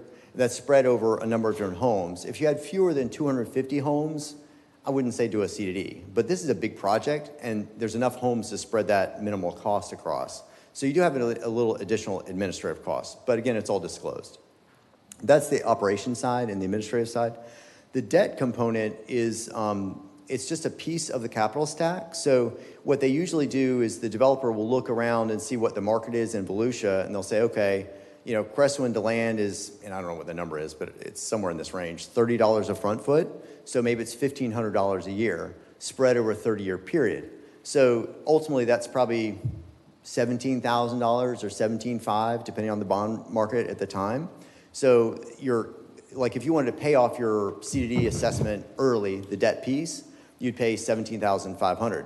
Nobody ever pays it off, maybe one or two people in a blue moon, but nobody ever pays it off because the rates are really good, and so they pay the $1,500. If they live there for 10 years, they'll pay $1,500 a year, and then they'll pass it on, the rest of it, to the next end user. Obviously, that's disclosed. And then they carry it on. And a $1,500 payment today is very different than a $1,500 payment 10 years from now or 20 years from now. You can't get a bank loan like that to finance a piece of your development capital stack. That's why it's such a powerful tool for making the project more efficient, allowing us to put in better quality infrastructure and make it look good. Now, the last thing I would say, and I'll try to be super short, but the last thing I would say is that, again, they're going to look at the homeowner's going to come in and they're going to look at the closing statement. If they're not willing to buy the home or the market's not there for it, the developer will reduce the assessment load on it on the front end. They'll put an incentive in there or something like that. So it's a negotiated fee, and they're very common. I mean, the CDs are all over Florida now, so it's pretty well known. Does that answer your question? Is the assessment tax deductible the way the mortgage interest is? So, you know, I'm always careful to answer that because I'm not a CPA. We always say, check with your CPA. That's what we tell the homeowners. I understand that there is a component of it that is sort of the part that's treated as the basis in your house. So the debt component, I believe, a part of it is. All right. Any more, Commissioner Perrine? Good. All right. So you, after I go, then we can go for reattacks. We're going to do one or the other, right? We're going to have a homeowners association, or we're going to have a CCD. Is that fait accompli, or do you have to? Can you have neither? So this gets back to the Vice Mayor's question a little bit. The CCD is a public entity, and so they can't do architectural control on homes. So what you generally do to keep the cost low, because you want to keep the administrative costs low, you don't have two robust entities doing a lot of different things. What you do is you'll hire a single management company to run both the CDD and HOA, and either the CDD does almost all of the operation and maintenance, and the HOA only does architectural control, and you sort of share the management costs across the board with this single management entity. That's one way to do it. Or the other thing is you sort of split it up, and maybe the HOA does more. So you almost always have an HOA go along with your CDD, generally for architectural control. So, and I don't know exactly the plans for this one in particular. All right, so that's interesting, and I appreciate your thorough response. So you're going to have an HOA. Yes, sir. The question is whether you have this other component as an addendum, which will do all the advantages that you've very nicely described. So you're going to get the HOA one way or another. You are. The question is, what kind of role will it have? Because it's a little different depending on how you set it up. Okay. Reattacks. Yes, ma'am. Just a question. Why did Shell, I know Shell Point was sold, which was the previous name for this development. If CDDs are the greatest thing since sliced bread, why wasn't it a CD originally, and why are none of the other developments all CDDs? In other words, we have somebody new that bought this and said, ooh, well, yeah, no, don't like the way they were doing it, we're going to do a CDD. Why are they brighter than everybody else? Well, I don't know who owned it before. I know Taylor Morrison does a lot of CDs. Most of your top 10 home developers are going to do a CD on a project that's greater than 250 units. And like I said, like 87% of master plan communities have some sort of special taxing district across the nation, and there's over 1,000 in Florida. I mean, they're used a lot by major home developers. We're really good at developments over 250 houses, and this is our first CDD. So it is, again, obviously confusing to us why this suddenly would be well, a great thing. I think some developers may not be as sophisticated and know about them. That's possible too, but I'd be surprised. I mean, your top developers are doing them. So I don't. Thank you, Mr. Earlywine. We appreciate your comments, appreciate your insight. Sure. We'd love to see you back here when we talk about it again. I will be back. Thank you all so much. I appreciate your time. Thank you. Counselor, I think we've just got one more 10E, and then we'll be done with that. Ordinance number 6224, an ordinance of the City of New Smyrna Beach amending the Business Plan Unit Development Agreement for the Southeast Interchange Complex LLC for approximately .99 plus or minus acres bounded generally by State Road 44 on the north, Glencoe Road on the east, and I-95 on the south and west. Approving the third amendment to the BPUD agreement for the Southeast Interchange Complex LLC, authorizing the mayor to execute the Third Amendment to the BPUD agreement for the Southeast Interchange Complex LLC, providing for a public hearing, providing for conflicting ordinances, providing for severability, and providing an effective date. Second reading and public hearing will be November 26, 2024. Okay, thank you so much. Just a reminder, all of these will come back on November 26th. All right, on to boards and commissions. We're going to start with the Fire Pension Board and Madam City Clerk. Yes, good evening. There were 2 vacancies on the Fire Pension Board. We had 2 applicants, Jolene Joyce and Matthew Martini. They were both interested in reappointment. Matthew Martini happens to occupy the seat that's elected by a majority of all trustees, and during the October 29th Fire Pension Board meeting, a majority of those trustees did reappoint him. So he currently occupies that seat. What I'm looking for this evening is consideration to reappoint Jolene Joyce to another 4-year term. She's just currently served her first term. There have been no absences or unexcused absences with either member. Thank you, ma'am. Appreciate that. Is there a motion to reappoint Ms. Jolene Joyce? So moved. Second. A motion and a second. Any more discussion? Madam City Clerk, please call the roll. Commissioner Ashley? Yes. Vice Mayor Martin? Yes. Commissioner Perrine? Yes. Commissioner McGurk? Yes. Mayor Cleveland? Yes. A congratulations goes out to Ms. Joyce. The city clerk will send you an official notification. We thank you for your continued service. Let's move on to the Historic Preservation Commission. And back to you, Kelly. Yes, the Historic Preservation Commission does have 2 vacancies. This is a board that I don't get many applications for. We did receive 1 application from a citizen named Karen Lursner, who's interested in being considered for appointment on this board. So that's what I'm looking for tonight. I've included her application and a bit of the background. Move to approve Karen Second. Lursner.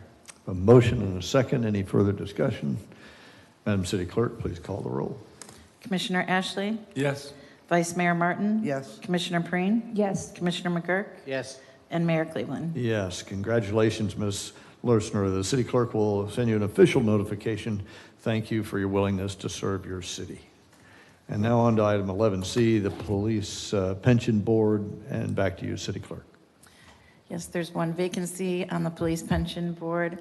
Well, not vacancy, it's Mr. Nybert is up for reappointment consideration. He said that he was interested in being considered for another 2-year appointment.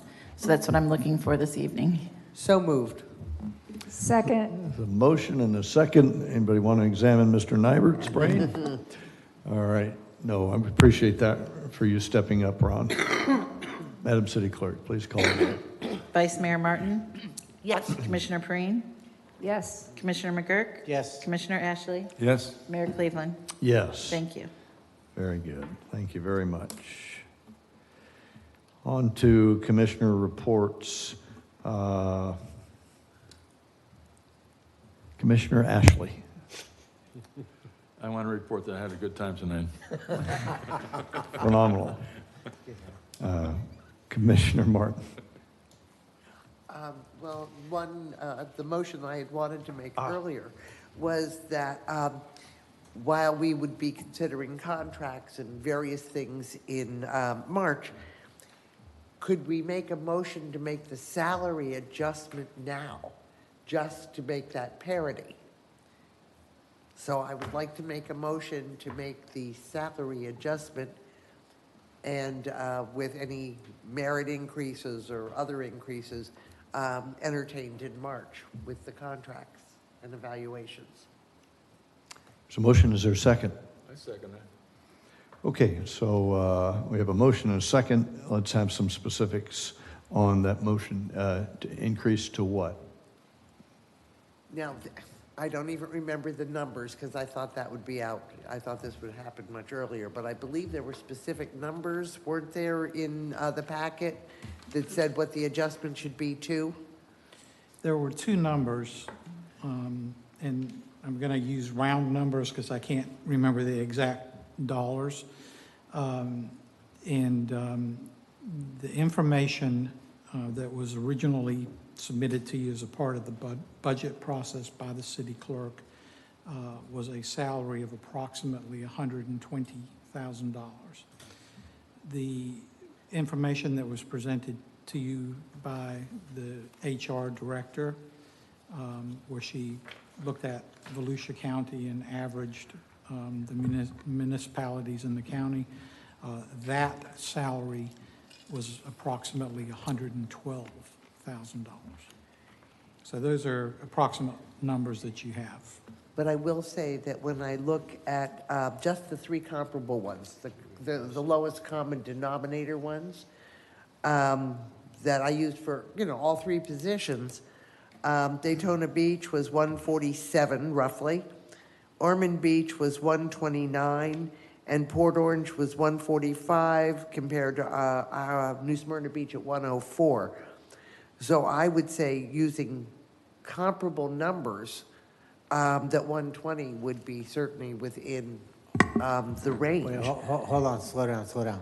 I Let need to make. her finish her Okay. comments, Oh, okay. and And I go was ahead, gonna say, that's what I complete your shared comments. with- On this, just using. You've handed out a sheet Yeah. that is separate from the report from the city. Correct, because All the right. report from the city used these were the only three cities in common to all three charter positions. So you'll see some, I think the manager and the attorney included Volusia County in theirs, but the clerk did not have Volusia County. And so you could see where if you're not using the exact same criteria, things could get skewed. Yeah. Anything else from you, Commissioner Martin? So no, I Okay. would say 120. At 120, I thought would be more than reasonable to a salary adjustment to 120. And which it's would currently still at be what? below 109. Got it. And that would still be lower than the other three. No. It's, I'm sorry to interject, but it's not 109. I think it's 103.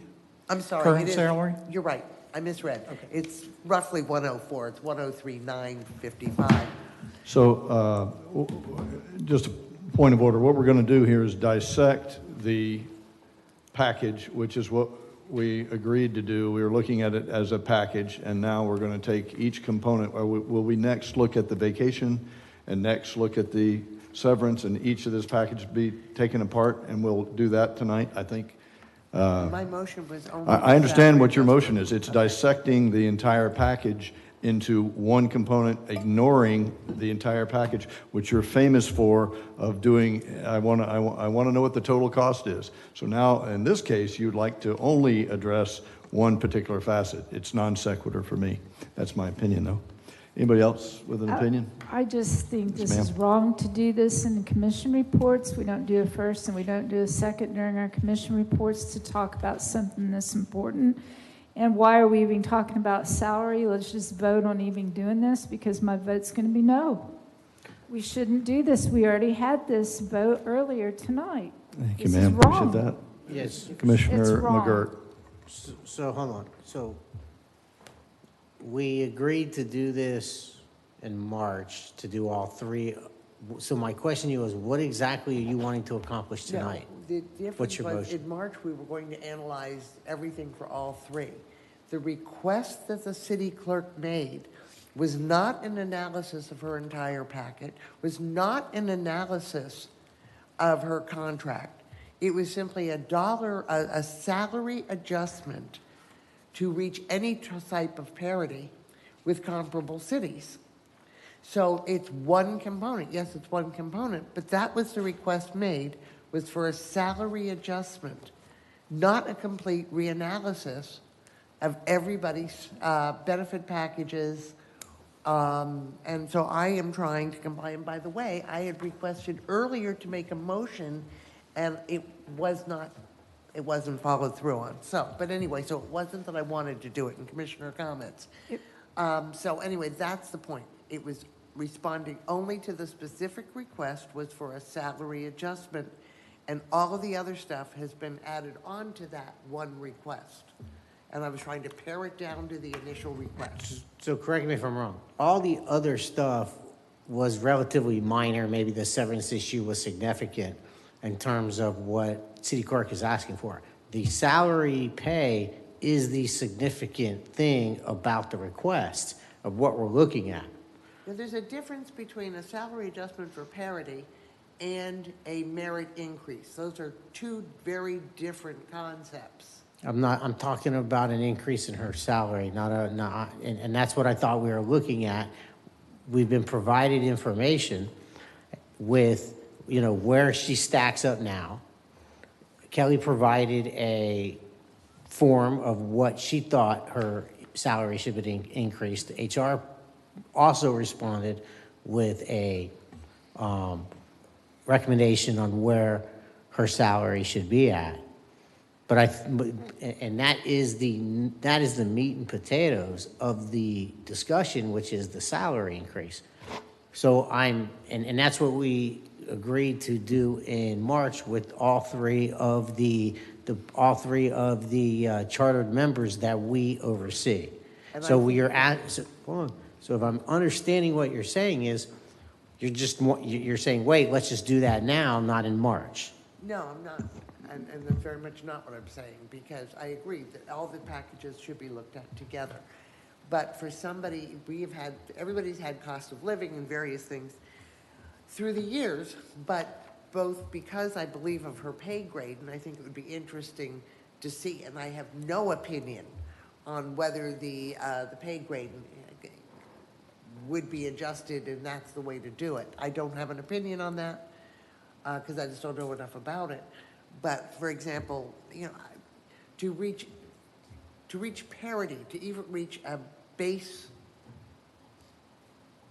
to even come up to the starting line for the discussion that will be held in March, it's reasonable to get a salary adjustment where other people have had them through the years and the city clerk has not. Okay. So whether we do it through a change in pay grade, I think that's the correct term, or whether we simply say, okay, let's at least get her to the starting line, and at the starting line, now we're looking at all three packages.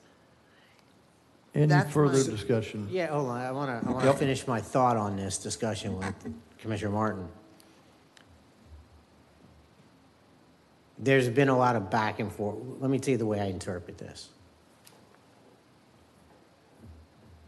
There is a request by the city clerk to look at her compensation.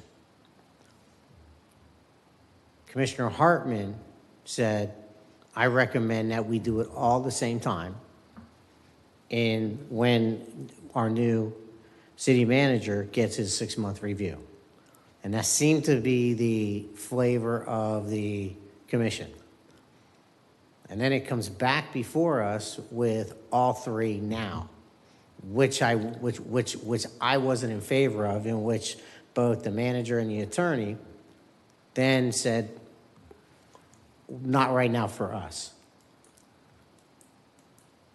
But I think the intent of Commissioner Hartman's comments, which I agree with, are because now we're comparing severance packages to what the manager and the attorney get, because I believe, my understanding is that the city clerk is not particularly happy with the severance package. There's some wordage there that doesn't seem to make sense. So what I'm trying to accomplish is cohesively dealing with all three, because these are our three chartered officers that we determine, and I want to do it all together in a unified system. So I'm not going back and saying, okay, what are you doing? And then this is what we did with Kelly 3 or 4 months ago. This is a big deal to me because here's why. We have a new city manager, and where he comes in sets a pecking order. As we've known in our budget process, we have big problems with a lot of our department heads, everybody being underpaid. And as soon as we start with the city manager, everything is going to then fall into place. So that's why I want to do the manager, the attorney, and our clerk at the same time. And then the floodgates are open because all of our department heads, most of them are underpaid. So that's why I agreed I want to do this in March. And basically in March, when our new city manager gets his review and we set his new salary, everything goes into motion. Okay. Thank you so much. Hang on just a second. You've had a bunch of time here. Anybody, any of my colleagues have an opinion? I have an opinion. Being new here, I don't really know what you're concerned about, but as I talk, tell me what I'm missing. In my business career, when I had an employee that I valued and I saw that there was a discrepancy, I just fixed it. So I don't understand. If we fix something now and then we have to revisit it in March, instead of taking 30 minutes, it takes about 10 seconds because we just did that 3 months ago. So I don't understand. We don't want Kelly to leave, I would assume, and we want Kelly to be happy. And if Kelly has requested more money, then it's certainly not breaking the bank. I mean, that's my opinion. I mean, but like I said, I'm news. Appreciate that. Just one thing, what I'm going to say is if we do it in March, I would ask that we use the same criteria for all three positions. In other words, using 5 different entities for one of the charter positions and 3 different entities for another, it skews the numbers. So either, if we're going to talk parity, let's talk parity. Absolutely. Thank you. Anybody else? That contradicts what you just said. If we do one tonight and do the other ones in March, we're piecemealing this. We need to do them all at the same time. No, what I requested is if we go ahead and put this on hold till March. Let's vote, please. We don't need to Motion on discuss the this floor, and the anymore. motion is to consider a salary increase immediately for the clerk. I said adjustment. The motion was to have a vote of salary adjustment. for Okay, the city very clerk. good. Motion maker wants to, for clarity, a salary adjustment. There was a second on a salary adjustment. We have not got to a number yet. Madam City Clerk, please call the roll. Commissioner Ashley? Yes? Vice Mayor Martin? Oh, yes. I'm sorry. Sorry, not used to the vice mayor yet. Commissioner Perrine? No. Commissioner McGurk? No. Mayor Cleveland? No, the motion fails, and we'll take it up in March. Okay. Thank you very much for all of that. We're on to commission reports, and so Commissioner Ashley, you were glad to be here. Commissioner Martin, you started with a vote on something else. Have you got any more in your report? I would like to commend Kevin for the stormwater meeting and his comprehensive view of how to handle stormwater and flooding, both from pipes in the ground to methodology for building. So I'm looking forward to hearing that very comprehensive plan. Commissioner Perrine. No, I don't have a lot. I just want to thank to staff. I know this has been a challenging few weeks with the stormwater and even the trips that you've gone out with me and looked at things, and I just really appreciate that. It goes a long way, and the citizens really appreciate all your extra work you and staff have done, and heart goes out to you. Thank you, ma'am. Appreciate that. Commissioner McGurk. Thank you, Mayor. First, I want to say I'm deeply honored to be serving the community for another term, and I take it very seriously and look forward to doing it. Now, there's some issues I wanted to touch on from the previous meeting that we didn't have enough time. I had some comments that I want to readdress. First of all, I want to say that meeting with the city attorney and my city manager at my agenda briefing, I brought up the water issues in the context that I like to talk about them, and I'm very, very happy about what city manager is doing to start moving the ball forward. And in what context do I mean by that? I've been doing a lot of research on the water. And what I believe is we need a comprehensive study in Southeast Volusia to include probably Edgewater, New Smyrna, Port Orange, and the county. And what we need to know is where the water is flooding, where the water is flowing. I can tell you that the Samsula Canal has probably not been dredged since 1958. I suspect, don't know, that the whole Turnbull watershed is not flowing like it used to. 10 years ago, 30 years ago, 50 or 60 years ago. So I want a comprehensive study to understand and also reflect back on what was it doing. I hope we can find those numbers, because if we didn't do those studies back then, I'm not sure you can recreate it and get those numbers. So I'm pushing very hard for us all to collaboratively work together. This is not a finger pointing. I want all of these cities in the county to work together, because what I suspect we're going to find is we're going to need to spend possibly hundreds of millions of dollars dealing with the watershed, which will require state and federal funds. I want to be able to answer an individual who says, this new development made my home flood. I cannot tell them, yes, it did, or no, it didn't. And I want tangible evidence to be able to answer them, because they deserve that. Now, this dovetails into, and I will tell you that I, for some reason, have a mental block on that new development. What is the one we've posted? Deering Park. Deering, thank you. City manager, he had to correct me. Deering Park, thank you. I just, for some reason, have a mental block on that name. So I brought up, and the commission went with, the idea that I wanted to table that until I got more information. So let me tell you where I'm at with that. I want these water studies to be done. I'm not inclined to approve any kind of significant development until we get some kind of study to give us tangible evidence on what's going on with the water flow.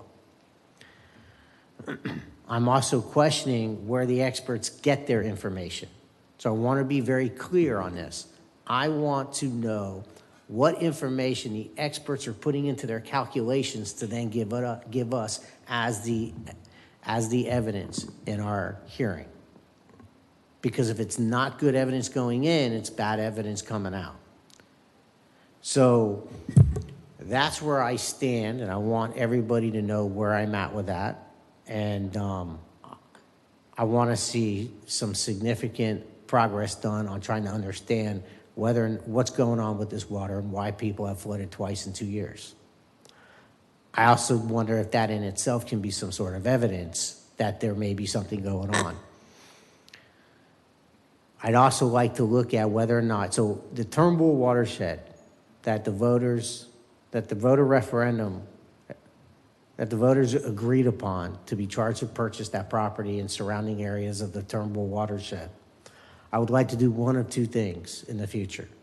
Either be able to use that specific money to buy existing large pieces of undeveloped property that I'm aware of to the west of the Turnbull Creek, or maybe create in 2 years another referendum to let the voters determine whether or not they want to add another pot of money to go after those lands.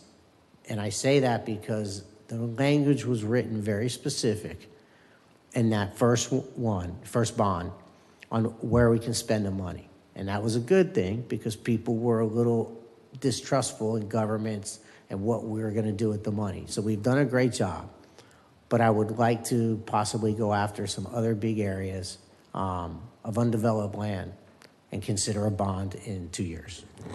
Thank you, Mayor. Appreciate that. Thank you, commissioners. Thank you, Commissioner McGurk, for summarizing that. Three things. City manager, home run on the response to what the public has been saying for a long time. And coming from your chair, it means so much to hear you focus on parking and focus on stormwater and the 15 other things that you've got as top priorities. We are a small city staff by comparison, but you have figured out how to drive the needle up. And so, as you and I discussed earlier, and Commissioner McGurk started down this path, it's my belief that this is a regional issue for stormwater. And so not just Volusia County, it is a state issue, and it could be a federal issue. And so there's lots of money that will come with that if we do it right. The Army Corps of Engineers, who are professionals at doing this, certainly could aid the St. John's River Water Management Group in getting there. And so I favor spreading the aperture, getting the governor's attention, and we can do that in a variety of ways. But this cooperation that you speak of starts with us working with the county and then having the county say, okay, all of you cities get on board and we will help you develop your request. And then the county's going, our county and maybe some of our neighbors going forward, using our legislature to bring that to the attention of the governor and even taking it up to the national level. I think that is the start of something good. I believe it's billions of dollars, not millions of dollars, and I don't believe it's instant pudding, so it's not going to be 5 years. It'll be a long time, but we've got to start with our plan, and so I admire you for getting cranking on that so doggone fast. That's great.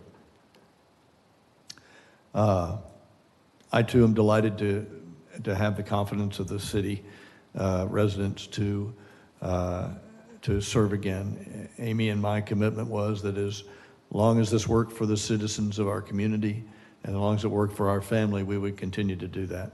We're happy to be here, and I'm delighted to serve. Congratulations to Commissioner McGurk for getting re-endorsed by the people. I think it was a great decision.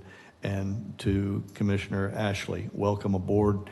Even on your first meeting, you see that it's spicy, you see that it's different, you see all the dynamics that you're going to see for the next 4 years for you. And so I love the buckle up, let's go, we're going to, you're going on a ride, that's for sure. And this is not for the faint of heart. It's not a volunteer job, but it's pretty doggone close. And the repercussions of screwing it up are significant. So we've got to get it right. We've got to get it right every time. We have to work together as a commission. Our strength is our diversity, and it is also our challenge to keep on offering those diverse opinions to get the very best exposure out in the open for the public. We don't always have to agree, and it doesn't matter that we agree, but we do have to work together to move the city forward. I'm grateful for the opportunity to be with you all, four colleagues here on the dais. On to reports. Madam City Clerk, have you got an additional report? No additional report. Okay. Thank you. Madam City Attorney. Yes, just kind of going back to the comments we had about charter review. So we did do a complete overhaul of our charter in 2020. During that time period, they set the plan to review everything 5 years out to see how it's working. So that comes to 2025. The question for this commission, which will drive the timeline of everything, is whether we would be interested in having a special election or if it would be going on the 2026 ballot.